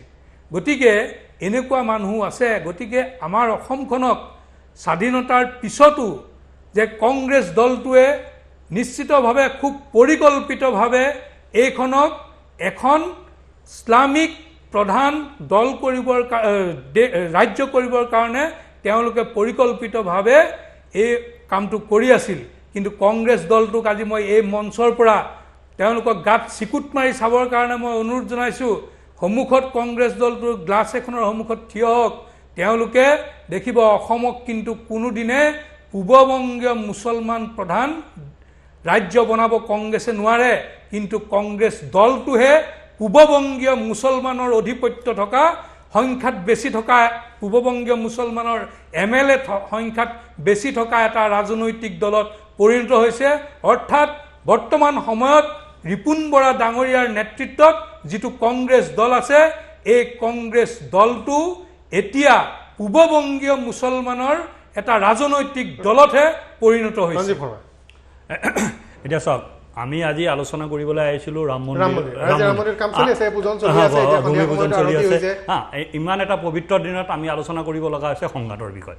আজি মই সংঘাত দেশৰ ক'তো হোৱা নাই, সমগ্ৰ দেশত ইছলাম ধৰ্মাৱলম্বী লোকসকলে, অযোধ্যাৰ ইছলাম ধৰ্মাৱলম্বী লোকসকলে যথেষ্ট সহনশীলতাৰ পৰিচয় দি ভাল ভাৰতীয় নাগৰিক হিচাপে নিজৰ দায়িত্ব পালন কৰিছে। ইতিমধ্যে মই কৈছোঁ, যিজন মানুহে বাবৰি মছজিদৰ কেছৰ পিটিশ্যনত চাইন কৰিছিলে, ইকবাল হুছেইন, তেওঁ নিজে আজি ভূমি পূজনত উপস্থিত আছে। আৰু তেওঁ কৈছে গোটেই পৰিয়ালক লৈ পেলাই, মোৰ বংশ পৰিয়ালৰ সকলো মানুহ লগত লৈ মই শ্ৰমদান কৰিম মন্দিৰ নিৰ্মাণৰ কাৰণে। পিটিশ্যন কৰি যিজন মানুহে 70 বছৰ যিটো পৰিয়ালে যুঁজ কৰিলে, সেই পৰিয়ালৰ মানুহে আজি ঘোষণা কৰিছে। সেই সময়ত আজি অসমত এইটো ঘটনা হৈছে। মই এটা সৰু তথ্য এটা দিব গৈছোঁ। আজি দুদিন পূৰ্বে অসম চৰকাৰৰ বন বিভাগে তেজপুৰৰ জামুগুৰি অঞ্চলত প্ৰায় 18,000 বিঘা মাটি কাজিৰঙাৰ 9 এক্সটেনশ্যনক দিছে, উদ্ধাৰ কৰি পেলাই। এভেকশ্যন হৈছিলে তাত, আপুনি জানে পদ্ম হাজৰিকাৰ এই গোটেই ঘটনাটোৰ পিছত এভেকশ্যন 18,000 বিঘা মাটি তাত এভেকশ্যন হৈছিলে। 13,000 বিঘা কাজিৰঙাক দিছে, 5,000 বিঘা স্থানীয় খিলঞ্জীয়া মানুহে খেতি কৰিবৰ কাৰণে ৰাখিছে তাৰ কোপাৰেটিভে। তো সেই 13,000 বিঘাৰ যিটো প্ৰতিশোধ কাজিৰঙাক যে দিলে মাটিটো, তাৰ প্ৰতিশোধটো আজি বৰচলাত কৰা হৈছে। চতিয়াত কৰিবলৈ চেষ্টা কৰা হৈছিলে, জামুগুৰি চতিয়াত বিধায়কৰ এক্টিভনেছৰ কাৰণে তাত সফল নহ'ল। যিমান আক্ৰমণ কৰিছে, চক্ৰ বিষয়াক আক্ৰমণ কৰিছে, তথাপিও MLA জন বৰ এক্টিভ কাৰণে তেওঁলোকে নোৱাৰিলে। কিন্তু আজি বৰচলাত তেওঁলোকে এটা সুযোগ লৈ পেলাই কামটো কৰিলে। কিন্তু মমিনুল্লাহে যিটো কথা কৈছে যে এই কামটো অসমত বেছিদিন তেওঁলোকে কৰিব নোৱাৰিব, কিয়নো জাতি আৰু ধৰ্মৰ ঊৰ্ধত গৈ পেলাই আজি অসমত অসমীয়া মানুহ একত্ৰিত হৈছে। আজি চাওক, আজি খিলঞ্জীয়া যিসকল মুছলমান আছে, সেই খিলঞ্জীয়া মুছলমানকো তেওঁলোকে মুছলমান বুলি নাভাবে। সেইকাৰণে খিলঞ্জীয়া মুছলমানৰ ওপৰতো আক্ৰমণ আহিছে। আজি পমুৱা বাংলাদেশৰ প্ৰব্ৰজনকাৰী মুছলমানসকলৰ যিটো আধিপত্য আৰু যিটো অত্যাচাৰ, সেইটো হিন্দু মানুহৰ ওপৰত যিমান, খিলঞ্জীয়া মুছলমানৰ ওপৰতো কিমান, সেই কথাটো খিলঞ্জীয়া মুছলমানে বুজিব লাগে। বেছি খিলঞ্জীয়া মুছলমানসকলক তেওঁলোকে বেছিকৈ সংকটত পালে। খিলঞ্জীয়া মুছলমানসকলে কিন্তু এই ৰাম মন্দিৰৰ কাৰণে কিজানি বৰঙণি দিছে, যথেষ্ট বৰঙণি দিছে, তেওঁলোকে সহযোগ কৰিছে। 5 লাখ টকা দিয়া বুলি আপুনি কৈছিল নেকি? মমিনুল্লাহৰ নেতৃত্বত দিছে আৰু মানুহে ব্যক্তিগতভাৱে সহযোগ কৰিছে, তেওঁলোকে মোলৈ বহুত মানুহে ফোন কৰিছে মই যোৱাকালিতো মই আহ্বান জনাইছো যে সমগ্ৰ অসমৰ যিসকল ৰাজনৈতিক নেতা হিচাপে সেয়া ৰাজনীতিৰ লগত জড়িত নথকা বা সামাজিক কামৰ লগত জড়িত নথকা নৰ্মেল মানুহেও আজি এই কথাটোত সমৰ্থন কৰিছে তেওঁলোকে সহযোগ যাতে সমাজখন শান্তিপূৰ্ণভাৱে জীয়াই থাকে মানুহে এটা কথা বিশ্বাস কৰে পৰাগ যে ভাৰতবৰ্ষৰ সমান সুৰক্ষিত মুছলমান পৃথিৱীৰ ক'তো নাই ইণ্ডোনেছিয়াতো নাই পাকিস্তানতো নাই আৰবতো নাই কেৱল ভাৰতবৰ্ষত মুছলমান সুৰক্ষিত হৈ আছে আৰু অসমতো মুছলমান সেইদিনাখনেই সুৰক্ষিত হ'ব যিদিনাখন অসম শংকৰ আৰু লাচিতৰ অসম হ'ব সেইদিনাখন আজাদ ফকিৰ সুৰক্ষিত হ'ব যদি আমি শংকৰ আৰু আজানৰ অসম বনাবলৈ যাওঁ ইয়াত মুছলমান সুৰক্ষিত নহয় মুছলমানে মুছলমানক ধ্বংস কৰিব এই কথাটো আমি বুজি পোৱা আমি যিটো দৃশ্য দেখুৱাই আছো আমি দেখুৱাই থকা দৃশ্যটোৱে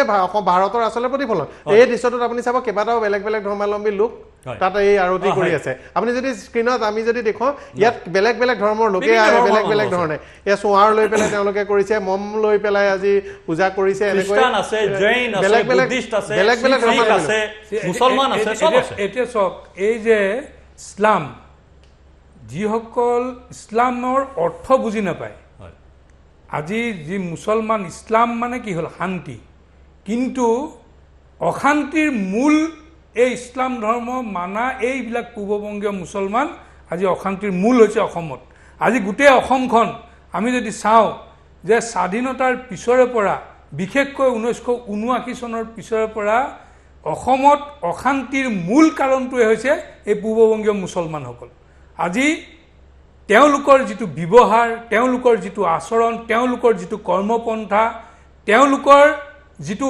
ভাৱধাৰা সেই ভাৱধাৰাৰ পৰা কেতিয়াও কিন্তু সম্প্ৰীতিৰ বাৰ্তা নাহে তেওঁলোকে বিচ্ছিন্নতাবাদৰ কথা কয় তেওঁলোকে অসমীয়া সমাজৰ যিটো মূল ভেটি সেই ভেটিটো তেওঁলোকে উপলব্ধি নকৰে কোনোবা এজন দুজন গৈ শিক্ষিতই শংকৰদেৱৰ ওপৰত লণ্ডনত ভাষণ মাৰি আহিলে সেই জনগোষ্ঠীটো সেই মিয়াবিলাক অসমীয়া হৈ নাযায় কোনোবাই অসমীয়া স্কুলত শিক্ষা গ্ৰহণ কৰিলে কান্ধত গামোচা ল'লে তেওঁলোক অসমীয়া হৈ নাযায় অসমীয়া জাতিৰ ইতিহাস তেওঁলোকে জানিব লাগিব অসমীয়া জাতিৰ যিটো চেতনা সেই চেতনা তেওঁলোকে বুজিব লাগিব তেওঁলোকে অসমীয়া জাতিৰ ইতিহাস নাজানে অসমীয়া জাতিৰ চেতনা নাজানে তেওঁলোকে এটাই জানে কেৱল ধৰ্মৰ নাম লৈ তেওঁলোকে অসমখনক তেওঁলোকৰ ৰাজ্য কৰিবৰ কাৰণে কেনেধৰণেৰে আগবাঢ়ি যাব লাগে আৰু ইয়াত অৰিহণা যোগাবৰ কাৰণে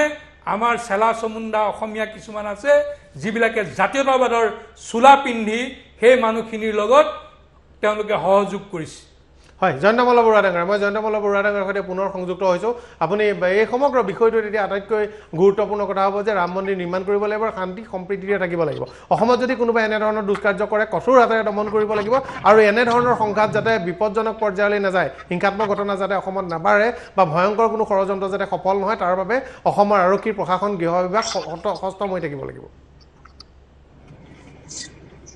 এই কথাটো স্পষ্ট যে ইয়াক আমি প্ৰতিহত কৰিব লাগিব আৰু আমাৰ গৃহ বিভাগে নিশ্চয়কৈ ইয়াত সফল হ'ব ইয়াত তেওঁলোকে যিমানেই চেষ্টা নকৰক কিয় এই ধৰণৰ সম্প্ৰীতি বিনষ্ট কৰিব পৰা কাম কৰিব নোৱাৰে কিন্তু এটা কথা স্পষ্ট যে এই কথাবিলাকে বহিঃপ্ৰকাশ ঘটাইছে আমাৰ কিছুমান কথা আমি যিবিলাক শংকা বহুদিন আগতে কৈছিলো যি শংকা আমাৰ মাজত আছিলে যে আমাৰ অসমখনক কোনোবাই ক্ৰমাগতভাৱে গ্ৰাস কৰিব বিচাৰিছে নেকি অসমখনক কোনোবাই এই ধৰণে আমাৰ ভাৰতীয় সংস্কৃতিৰ পৰা বিচ্ছিন্ন কৰিব বিচাৰিছে নেকি এই কথাবিলাক যিটো আমাৰ শংকা আছিল এই শংকাবিলাক আজি দেখিবলৈ পোৱা গৈছে পৰিস্ফুট হৈ উঠিছে গতিকে তাৰ কাৰণে আমি সচেতন হ'ব লাগিব এতিয়া আৰু অসমত কোনোবা মহিলাই ইছলাম ধৰ্মী মহিলাই বোৰখা পিন্ধিলে তেওঁৰ স্বাধীনতা বুলি কোৱাৰ দিন নাই ইয়াত বোৰখা পিন্ধিব নোৱাৰে ইয়াত বোৰখা আমাৰ সংস্কৃতি হ'ব নোৱাৰে এই কথাবিলাক আমি অসমীয়া মানুহে ক'ব পাৰিব লাগিব আজি যদি ধৰ্ম বিধিহাই দি আমি এই কথাটো কওঁ যে তেওঁলোকৰ ধৰ্মত বোৰখা পিন্ধে গতিকে আমাৰ অসমতো বোৰখা পিন্ধিছে আমি তাক আদৰি ল'ম এই কথাটো হ'ব নোৱাৰে অসমৰ কাৰণে বোৰখা হ'ব নোৱাৰে এই কথাবিলাকে ক'লে কাৰোবাৰ গাত লাগিব কিন্তু এয়া সঁচা কথা আৰু সেইকাৰণে আমি ক'ব লাগিব যে আমি অসমৰ সংস্কৃতি ৰক্ষা কৰি যোনে যি ধৰ্ম পালন কৰক তাক আমাৰ ক'বলগীয়া নাই কিন্তু ধৰ্মৰ নামেৰে আমাৰ সংস্কৃতি ধ্বংস কৰি এক আৰবীয় সংস্কৃতি জাপি দিব বিচাৰিব সেইসকল লোকক আমি ক্ষমা কৰিব নোৱাৰো সেইসকল লোকৰ বিৰুদ্ধে মাত মাতিলে কোনোবাই আমাক সাম্প্ৰদায়িক বুলি ক'ব আৰু সেই সাম্প্ৰদায়িক বুলি কোৱা লোকবিলাকক আমি বুদ্ধিজীৱী বুলি ক'ম আমি সেইসকলক তেওঁলোকৰ উদ্দেশ্য কেইটাৰ যোগাম এইটো হ'ব নোৱাৰে, তাৰ বিৰুদ্ধে মাত মাতিব লাগিব। সেই বামপন্থী চিন্তাধাৰাৰ লোকসকলে যোনে আমি কথা ক'লে সাম্প্ৰদায়িক বুলি কয়, তেওঁলোকে এতিয়া মাত মাতক, তেওঁলোকে কওক এই কথাবিলাক কেনেকে আজি অসমখনক শেষ কৰাৰ পৰিকল্পনা কৰা হৈছে। এই কথাবিলাক তেওঁলোকে বামপন্থী মুখা এখন পিন্ধি পেলাই বহি থাকিলে নহ'ব। আজি অসমত কোনোবাই যদি সংস্কৃতি নষ্ট কৰা কাম কৰে, এই যি ধৰ্মৰে কথা নহওক, ধৰ্মৰ নামেৰে এই আমাক সংস্কৃতি নষ্ট কৰিব, তাৰ বিৰুদ্ধে মাত মাতিব লাগিব। আৰু তাৰ বিৰুদ্ধে মাত মাতিলে কোনোবাই যদি আমাক সাম্প্ৰদায়িক বুলি কয়, এশবাৰ কওক সেই সাম্প্ৰদায়িক বুলি, আমি সাম্প্ৰদায়িক হয় বুলি ক'ম তেতিয়া। কিন্তু এই সংস্কৃতি ধ্বংস কৰিবলৈ নিদিওঁ। এইখন দেশত সকলো ধৰ্মাৱলম্বী মানুহ সুৰক্ষিত থাকিব যেতিয়া ভাৰতবৰ্ষৰ এই অঞ্চলত সনাতনী সংস্কৃতি জীয়াই থাকিব, বৈষ্ণৱৰ সংস্কৃতি জীয়াই থাকিব। ৰঞ্জিত শৰ্মাই কোৱাৰ দৰে যেতিয়া এইখন শংকৰ লাচিতৰ দেশ হৈ থাকিব, তেতিয়া ইয়াত ইছলাম ধৰ্মীয় সুৰক্ষিত হ'ব। কিন্তু কোনোবাই শংকৰ আজানৰ নাম কৈ আমাৰ ইয়াৰ সংস্কৃতিৰ কুটাৰঘাত কৰিব, কাৰোবাক বোৰখা পিন্ধাবলৈ চেষ্টা কৰিব, আৰু কিছু ধৰ্ম নিৰপেক্ষতাৰ কথা কৈ কোনোবাই তাক প্ৰচাৰ চলাব, বিভিন্ন ধৰণৰ চিৰিয়েল বনাই দেখাব, কোনোবাই গৈ এই ধৰণৰ প্ৰচাৰ চলাব য'ত ধৰ্ম নিৰপেক্ষতাৰ কথা কৈ আমাৰ ধৰ্ম, আমাৰ সংস্কৃতিক ক্ৰমাগতভাৱে গ্ৰাস কৰিব। আৰু আমি নীৰৱে হৈ থাকিম, নীৰৱে কম যে আমি ধৰ্ম নিৰপেক্ষ মানুহ, আমি আমাৰ সৰলতা, আমাৰ সহজ সৰলতাটোক কোনোবাই কুটাৰঘাত কৰি গৈ থাকিব আৰু মাত মানে নামাতাকে আমি চাই থাকিম। এইটো কৰিলে কিন্তু আমি নিজেই নিশেষ হৈ যাম। আৰু সেইকাৰণে আমি সকলোৱে মাৰ বান্ধি এটা কথা ক'ব লাগিব। ৰঞ্জিত শৰ্মা, এতিয়া চাওক, মই আকৌ ৰাম মন্দিৰ প্ৰসংগলৈ আহিছোঁ। ৰাম মন্দিৰ ইছ্যুটোক মই আৰম্ভণিতে কৈছিলোঁ যে এই ভাৰতৰ সাংস্কৃতিক স্বাধীনতা, ভাৰতৰ সাংস্কৃতিক স্বাধীনতা আজি প্ৰাপ্ত হৈছে, আৰু আজিৰ দিনটোৰ পৰা আমি সাংস্কৃতিকভাৱে স্বাধীন হিচাপে আগবাঢ়িবলৈ মানসিকভাৱে সবল হৈ পৰিছোঁ। ইয়াত চাওক, যিটো কথা জয়ন্তই কৈছে আৰু মমিনুল্লাহেও কৈছে যে ভাৰতবৰ্ষৰ বিৰুদ্ধে এটা ধাৰাবাহিক ষড়যন্ত্ৰ আজিৰ পৰা 2000 বছৰ আগৰ পৰাই চলি আছিল আৰু চলি আছে। সেই ষড়যন্ত্ৰটোক উৎখাত কৰিব লাগিব। সেই ষড়যন্ত্ৰটোত দেশীয় মানুহ কিছুমান আছে। চাওক, 1989ত যেতিয়া কংগ্ৰেছ দলৰ চৰকাৰৰ আছিল, ৰাজীৱ গান্ধী প্ৰধানমন্ত্ৰী আছিল, সেই সময়ত ৰাম মন্দিৰৰ, বাবৰি মছজিদৰ দুৱাৰ খুলি দিয়া হৈছিলে, বিতৰ্ক হৈছিল। 1989 চনৰ নিৰ্বাচনটো এটা ৰাজনৈতিক সাংঘাতিকভাৱে ৰাজনীতি হৈছিল। বফৰ্ছ কেলেংকাৰী, শ্বাহবানু কেছ, বিভিন্ন ধৰণৰ ইছ্যুৱে হুলস্থুল লগাইছিল। ভিপি সিং আগবাঢ়ি আহিছিলে ৰাজীৱ গান্ধীৰ বিৰুদ্ধে। সেই সময়ত শ্বাহবানু কেছৰ পৰা নিজকে বচাবৰ কাৰণে, শ্বাহবানু কেছত যেতিয়া তেওঁ 3 তালাকৰ বিৰুদ্ধে মানে সুপ্ৰিম কোৰ্টৰ জাজমেণ্টৰ বিৰুদ্ধে গৈ পেলাই কংগ্ৰেছ চৰকাৰে নীতি বনালে, হিন্দু মানুহে বেয়া পাব বুলি ডিষ্ট্ৰিক্ট কোৰ্টৰ যিটো জাজমেণ্ট আছিল সেই জাজমেণ্টটো ইমপ্লিমেণ্ট কৰিলে।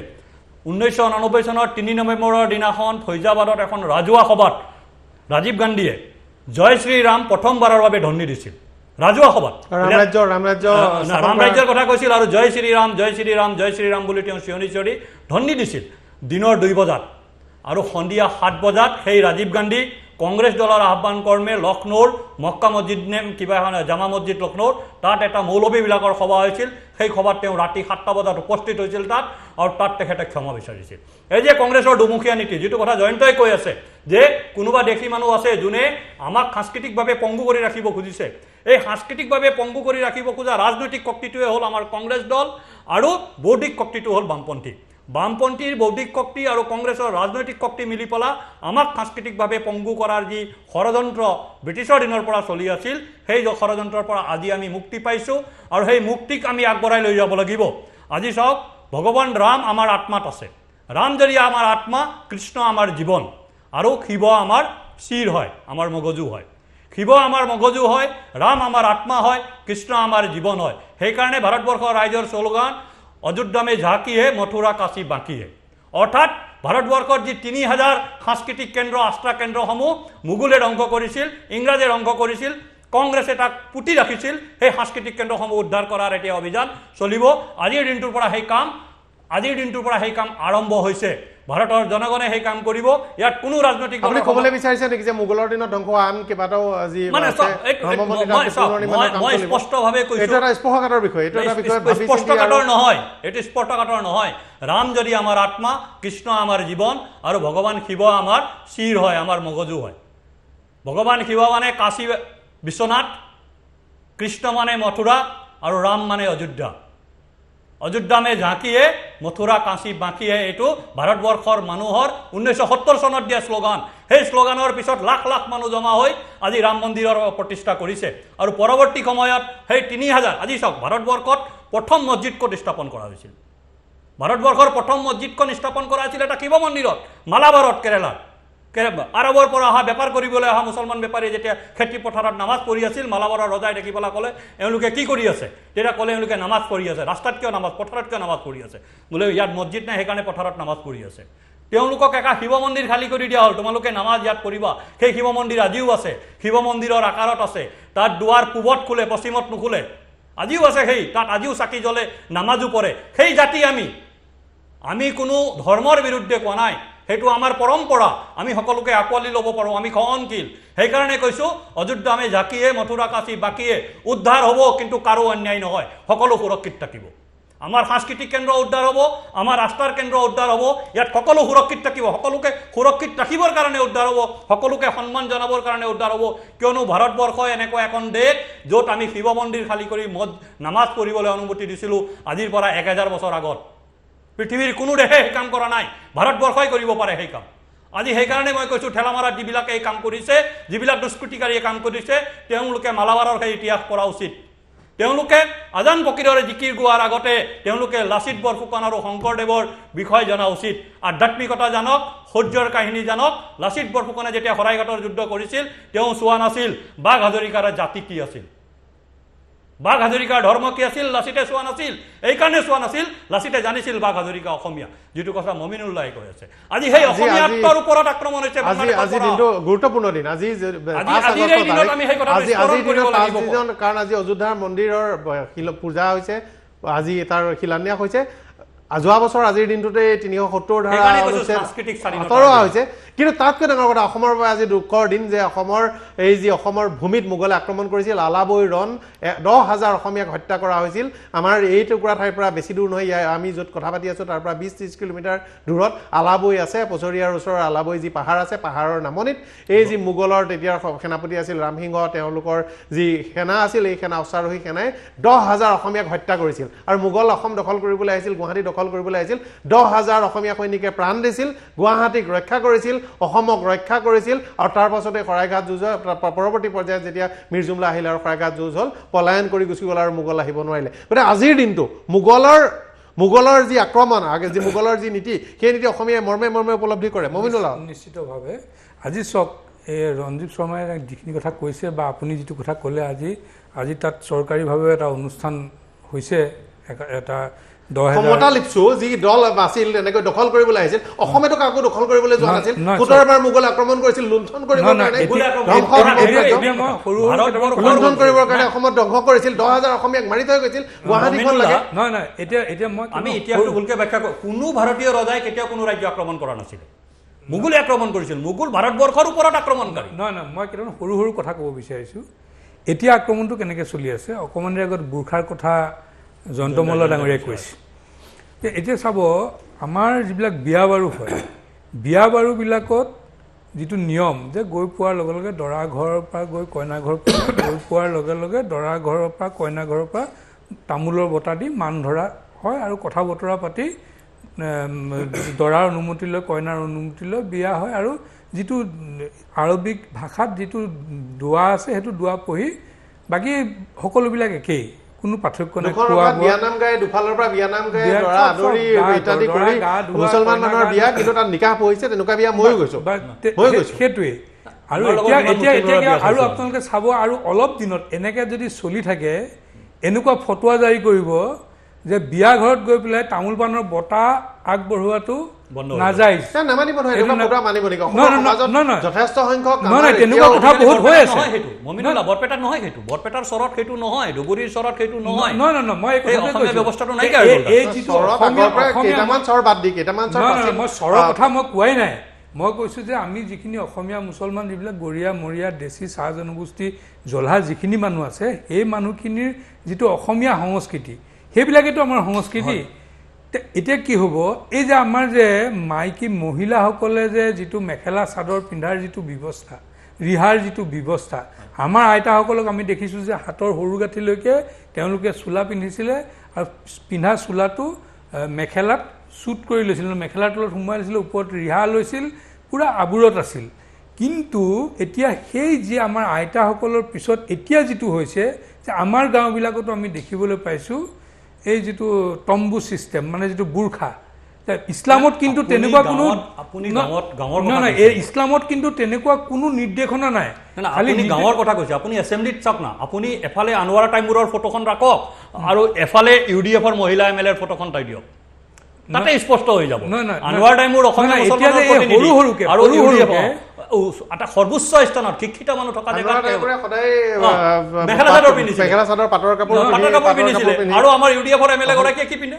নহয়, সেইটো এতিয়া সৰুকৈ এই মুহূৰ্তত আমাৰ ওচৰত ভিজুৱেল আহিছে, আমি এই দৃশ্য দেখুৱাইছোঁ। ঠেলামৰাত যি ঘটনা সংঘটিত হৈছে, আমি যদি ফুল স্ক্ৰীণ ভিজুৱেল দেখুৱাব পাৰোঁ কেনেদৰে হিংসাত্মক ঘটনা সংঘটিত হৈছিল।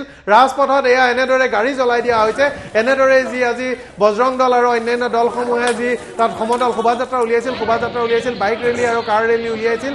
আৰু বাইক ৰেলী কাৰ ৰেলী ওলোৱাৰ সময়ত ঠেলামাৰাৰ ওচৰত এডাল লোকে আক্ৰমণ কৰে, হাতে হাতে লাঠি আৰু অস্ত্ৰ শস্ত্ৰ লৈ আছিল বুলি, চোকা অস্ত্ৰ লৈ আছিল বুলি জানিব পৰা গৈছে। এই দৃশ্য আমি দেখুৱাইছোঁ, এনেদৰে ৰাজপথত দপদপাই গাড়ী জ্বলি আছে, বাইক জ্বলি আছে, এনে ঘটনা সংঘটিত হৈছে। জানিব পৰা মতে পথ অৱৰোধ কৰিছিল, পথত টায়াৰ জ্বলাই পথ বন্ধ কৰিছিল আৰু এনেদৰেই এই দলটো গৈ পোৱাৰ লগে লগে আক্ৰমণ কৰিছিল, মাৰধৰ কৰিছিল আৰু এফালৰ পৰা কেইবাখনো গাড়ী আৰু বাইক জ্বলাই দিয়া বুলি জানিব পৰা গৈছে। আমি এটা ঘটনাস্থলীৰ পৰা এই দৃশ্য দেখুৱাইছোঁ, এটুকুৰা স্থানৰ পৰা আন কেইবাটাও স্থানত এনেধৰণৰ ঘটনা সংঘটিত হৈছে, যিবোৰ দৃশ্য আমি আগতে দেখুৱাইছোঁ। আৰু আমাৰ হাতত এই দৃশ্যটো আহিছে, আৰক্ষীয়ে পৰিস্থিতি নিয়ন্ত্ৰণ কৰিবৰ কাৰণে চেষ্টা কৰিছে, শূন্যলৈ গুলীচালনা কৰিছে। পৰিস্থিতি ক্ৰমাৎ উত্তপ্ত হৈ পৰিছে আৰু আৰক্ষীয়ে পৰিস্থিতি নিয়ন্ত্ৰণ কৰিবৰ কাৰণে শূন্যলৈ গুলীচালনা কৰিছে।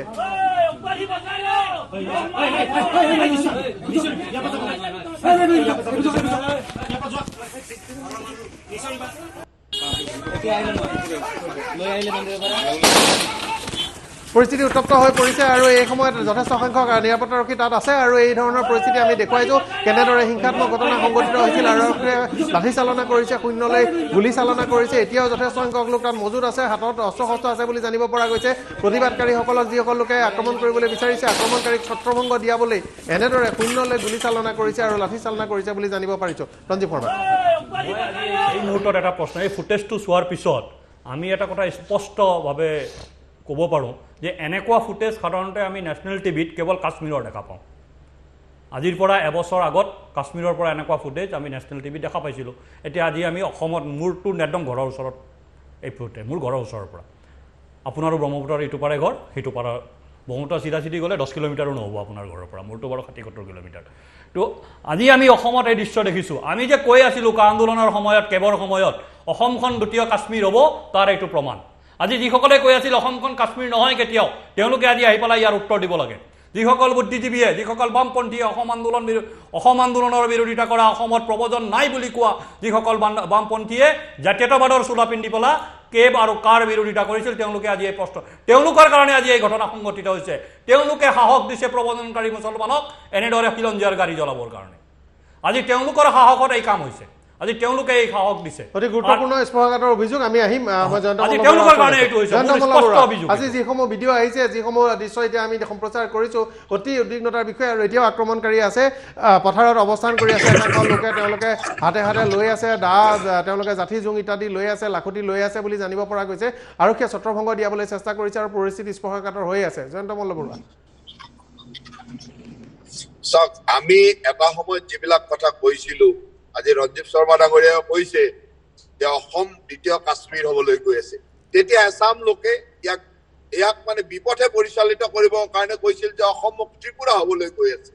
এই কথাবিলাকেই যে তেওঁলোকৰ অত্যন্ত পৰিকল্পিত কথা আছিল আৰু তেওঁলোকে এছাম লোকে যে অসমখনক এনেধৰণে অসমীয়া মানুহক বিপথে পৰিচালিত কৰিব বিচাৰিছিলে আজি ধৰা পৰিছে। আজি এই কথাবিলাক আমি সেই সময়ত যিবিলাক কথা কৈছিলো যে হয় অসম কাশ্মীৰ হবলৈ গৈ আছে, আজি এই ছবিবিলাকে প্ৰতীয়মান কৰিছে যে হয় অসম কাশ্মীৰ হবলৈ গৈ আছে। এই কথাবিলাক অসমীয়া মানুহে বুজিব লাগিব। আমাৰ কথাবিলাক কওঁতে বহুতে কৈছিলে যে তেওঁলোকে মানে হিন্দু বঙালী আনি মানে ত্ৰিপুৰা বনাই পেলাব, আৰু এই কথাবিলাকে আমাৰ সঁচা কথাটোকো বিপথে কৰি পেলাই বা ডাইভাৰ্ট কৰি পেলাইছিল। আজি তাক প্ৰতীয়মান হৈছে। আজি চাওক, অসমখনত কাশ্মীৰত আজিৰ পৰা 5 বছৰ আগত ঘটা ঘটনা বা এতিয়া কাশ্মীৰত ঘটি থকা ঘটনাবিলাক আজি আমি ইয়াত দেখিবলৈ পাইছো কিমান দুখজনক ঘটনা আৰু সেইকাৰণে সেইসকল লোক দোষী যিসকলে সেই সময়ত অসমীয়া ৰাইজক বিপদে পৰিচালিত কৰিছিল সেইসকলে আজি জবাব দিব লাগিব সেইসকলে অসমীয়া মানুহৰ জবাব দিব লাগিব যে তেওঁলোকে কৰা ভুলৰ কাৰণে আজি অসমীয়া মানুহে এই ভুগিব লগা হৈছে আৰু এতিয়া কোনেও ভুল নকৰে এতিয়া অসমীয়া মানুহে বুজি পায় আৰু সেইসকল লোকে যদি এই কথাবিলাকৰ প্ৰত্যুত্তৰ নিদিয়ে তেওঁলোকক অসমীয়া মানুহে ক্ষমা নকৰে গতিকে তেওঁলোকৰ প্ৰয়োজন আছে যে অসমীয়া মানুহক বিপদে পৰিচালিত নকৰিব এচাম লোকে বিশেষকৈ জাতীয়তাবাদৰ নামত বামপন্থী লোকসকলে যিসমূহ কাম কৰিছে তাৰ কাৰণে আমি সচেতন হ'ব লাগিব আৰু এই সচেতনতাৰ প্ৰয়োজন আছে আপোনালোক সংবাদ মাধ্যমে ইয়াক দেখুৱাওক অসমীয়া মানুহক দেখুৱাব লাগিব যে অসমীয়া মানুহৰ খিলঞ্জীয়া মানুহৰ ওচৰত আজি খিলঞ্জীয়া মানুহক আজি পূৰ্ববংগীয় প্ৰব্ৰজনকাৰী মুছলমানে এই ধৰণে আক্ৰমণ কৰাৰ সাহস পালে কেনেকে পালে সাহস এই সাহসৰ বিৰুদ্ধে এই সাহস দিয়া লোকসকল কোন আছিল যিসকলে ধৰ্ম নিৰপেক্ষতাৰ নামত সেইসকল লোকক সাহস দিলে তেওঁলোকে অসমীয়া মানুহক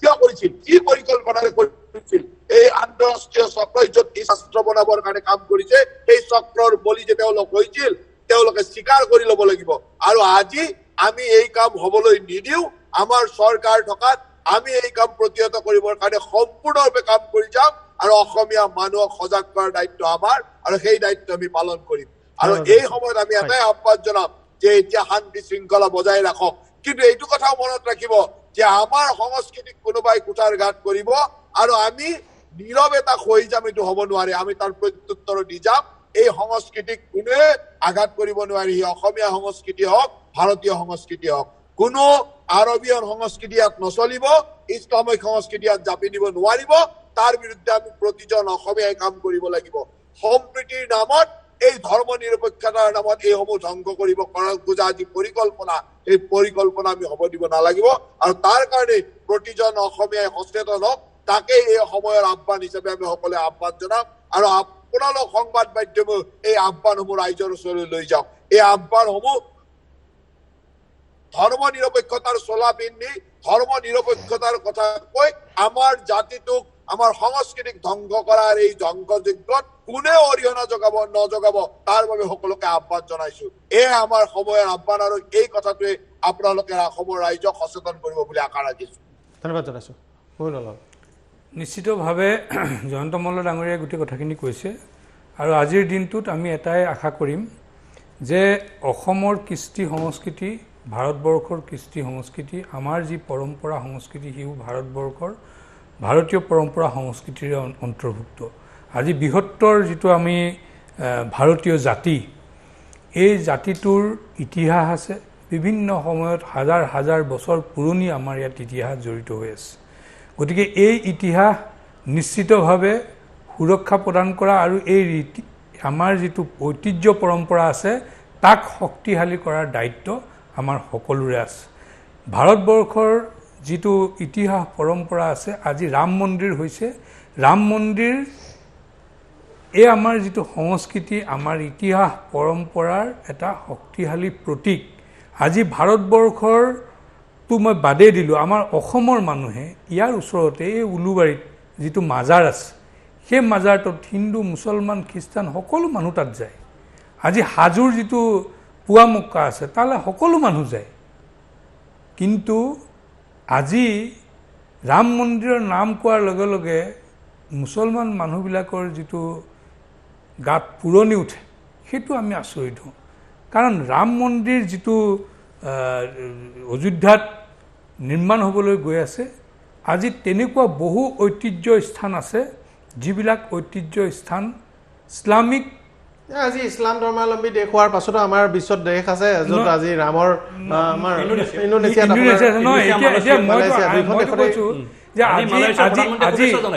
আজি দিল্লীৰ জুমা মছজিদ আজি আগ্ৰাৰ তাজমহল এইবিলাকতো ইছলামৰ এতিয়াতো জুমা মছজিদততো এতিয়াও নামাজ হৈ থাকে তাত সম্পূৰ্ণ এটা মছজিদ চলি আছে তাতোতো হিন্দু মানুহে কেতিয়াও সকলোৰে বাবে খোলা মমিনুল্লাহ সেইটোতো যিদিনাখন বাবৰি মছজিদৰ ঢাঁচাটো পেলাই দিয়া হৈছিল ষ্ট্ৰাকচাৰটো সেইদিনাখন বাবৰি মছজিদক বাদ দি পেলা ফৈজাবাদ জিলা অযোধ্যাখন ফৈজাবাদ জিলাত সেই সময়ত ফৈজাবাদ জিলাত 500তকৈ অধিক মছজিদ আছিল বেলেগ এটা মছজিদত এটা শিলগুটি মাৰা হৈছিল নেকি কৰ সেৱকেতো ইচ্ছা কৰা হ'লে এই 500 মছজিদৰ ভিতৰত 200 মছজিদ ভাঙি দিব পাৰিলে হয় 15 লাখ কৰ সেৱক সমবেত হৈছিল নাই সেইটোৱে সেই সহনশীলতাৰ মানে টাৰ্গেটটো কি টাৰ্গেটটো ৰাস্তা কেন্দ্ৰ সেইটোৱে সেই যিটো সহনশীলতা সেইটো আমাক ভাৰতীয় সংস্কৃতিয়ে শিকায় গতিকে আমি সেই সংস্কৃতিটো যেতিয়া গ্ৰহণ কৰিব নোৱাৰোঁ গ্ৰহণ কৰিব নোৱাৰাৰ মানসিকতা থকা মানুহখিনিক সেইখিনিক আমি কি কৰিম সিহঁতকতো এটা গুলিয়াই মাৰি দিলেও মানৱ অধিকাৰে ধৰিব গতিয়াই উলিয়াই দিলেও আন্তঃৰাষ্ট্ৰীয় আইনে ধৰিব গতিকে সেই মানুহখিনিক আমি কি কৰিম সিহঁতকতো আমি দমন কৰি আমি যদি আৰবীয় বুলি কৈছো আমাৰ ইয়াত থাকি নকল আৰবীয় কৰাখিনিৰে সমস্যা আছে মূল আৰবীয় মানুহখিনিৰ মূল আৰবৰ সকলো ৰজা বা সকলো তাৰ বাসিন্দাসকলৰ এই মানুহখিনি আমি কি কৰিম এই মানুহখিনিক আমি মাৰিও পেলাব নোৱাৰো গতিয়াই উলিয়াই দিব নোৱাৰো সংশোধন তেওঁলোক নহয় তেওঁলোকক আমি যেনেকে এই কুকুৰ বলিয়া হলে টঙনিয়াব লাগিব তেওঁলোকক শাসন কৰিব লাগিব আমি নিয়ন্ত্ৰণ কৰিব লাগিব এইটো উশৃংখল হ'ব নোৱাৰে এনেকে যেতিয়া ৰাস্তাত মানুহ আইনে যিটো সুবিধা দিছে কাৰ্যালয়ৰ পৰা অনুমতি ল'ব লাগে ভাৰতত এইটো নহ'ব ভাৰতত বলীয়া কুকুৰ মাৰিবৰ কাৰণে 5টা কাৰ্যালয়ৰ পৰা 5জন মুৰব্বীয়ে চহী কৰি দিব লাগে আৰু তাৰ পাছত ভেটেৰিনেৰী ডিপাৰ্টমেণ্টৰ মানুহে মাৰিব পাৰে ভুল ধাৰণা নল'ব ভাৰতত বলীয়া কুকুৰ টঙনিয়াই মাৰিব এই মানুহখিনি কি কৰা যাব এনে মানসিকতাৰ মানুহক কি কৰা যাব তেওঁলোককতো নিয়ন্ত্ৰণ কৰিবই লাগিব আজি যিবিলাক মানুহ ওলাই আহিছে হাতত টাঙোন লৈ ৰাস্তাইদি প্ৰচেছন কৰি যোৱা আনন্দ উল্লাসত যোৱা এটা প্ৰচেছনক টঙনিয়াবলৈ ৰাস্তাত যিবিলাক মানুহে হাতত টাঙোন লৈ ওলাই আহিছে যে সেইখিনি মানুহক কি কৰিব আপুনি সেইখিনি মানুহক বুজাবগৈ আপুনি জ্ঞান দিবলৈ যাব আপুনি ক'ব পাৰিব খুব বেছি কিন্তু টঙনিয়াই মৰাৰ কথা ক'ব নোৱাৰিব টঙনিয়াই মৰাৰ কথা কোৱা নাই মই কৈছো যে সেইখিনি মানুহকতো নিয়ন্ত্ৰণ কৰিব লাগিব গতিকে নিয়ন্ত্ৰণ কৰিব লাগিব তেওঁলোকক সম্পূৰ্ণৰূপে নিয়ন্ত্ৰণ কৰিব লাগিব সময় ন্যায় অধিকাৰ আছে ধন্যবাদ জনাইছো আউল ডাঙৰীয়া আৰু ৰঞ্জীৱ শৰ্মা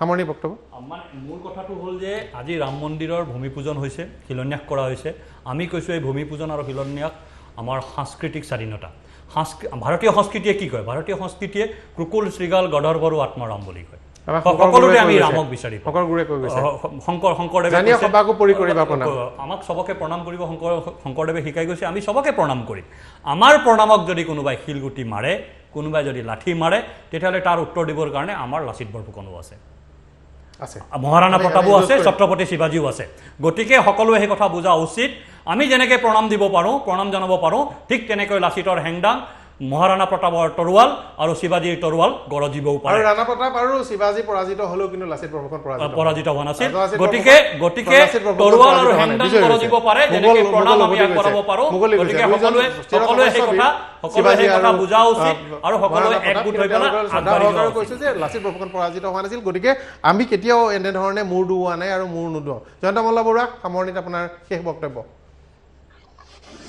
সামৰণিত এইটোৱে মন্তব্য যে আমি যেনেকে আজি কোনোবাই যদি ইণ্ডোনেছিয়া গৈছে ইণ্ডোনেছিয়া বা বালি এই অঞ্চলসমূহলৈ গ'লে অনুভৱ কৰিব যে এইখন এখন ইছলামিক দেশ কিন্তু তেওঁলোকে তেওঁলোকৰ উপৰি পুৰুষ তেওঁলোকৰ সংস্কৃতি সকলো মহাভাৰত ৰামায়ণৰ চৰিত্ৰৰ বিভিন্ন ধৰণৰ মূৰ্তি বিভিন্ন ধৰণৰ একেবাৰে চহৰখনৰ চাৰিআলি তিনিআলিত সুন্দৰ ধৰণে মহাভাৰতৰ বিভিন্ন চৰিত্ৰৰ মূৰ্তি দেখিবলৈ পাব চৰিত্ৰসমূহ অংকন কৰা দেখিবলৈ পাব চৰিত্ৰসমূহ সুন্দৰভাৱে দেখুৱাই পাব গতিকে ভাৰতবৰ্ষৰ যিটো সংস্কৃতি এই সংস্কৃতিটো প্ৰতিফলন কৰোঁতে কোনেও এই কথাটো ভাবিব নালাগে যে হিন্দুৰ প্ৰতিফলন হৈছে এই সংস্কৃতিৰ প্ৰতিফলন হৈছে এই সংস্কৃতিৰ প্ৰতিফলনটো যেতিয়া অন্য ধৰ্মাৱলম্বী লোকসকলে সংস্কৃতিৰ প্ৰতিফলন বুলি ল'ব আৰু তেওঁলোকে যদি ভাবে যে ইয়াত হিন্দুৰ প্ৰতিফলন হৈছে গতিকে তাৰ বিৰোধিতা কৰিব লাগে এই ধৰণৰ কথাবিলাক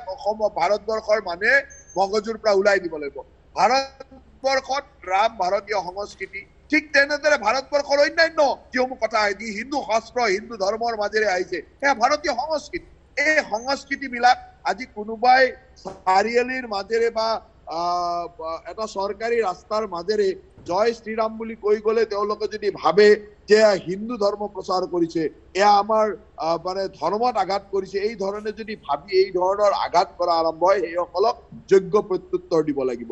আৰু সেইসকল দেশদ্ৰোহী, সেইসকল ৰাষ্ট্ৰদ্ৰোহী মানুহ, সেই ৰাষ্ট্ৰদ্ৰোহী দেশদ্ৰোহী মানুহে ভাৰতবৰ্ষত থাকিলে ভাৰতীয় সংস্কৃতি মানি চলিব লাগিব। তাৰ কাৰণে আমি বাধ্যবাধকতা আনিব লাগিব।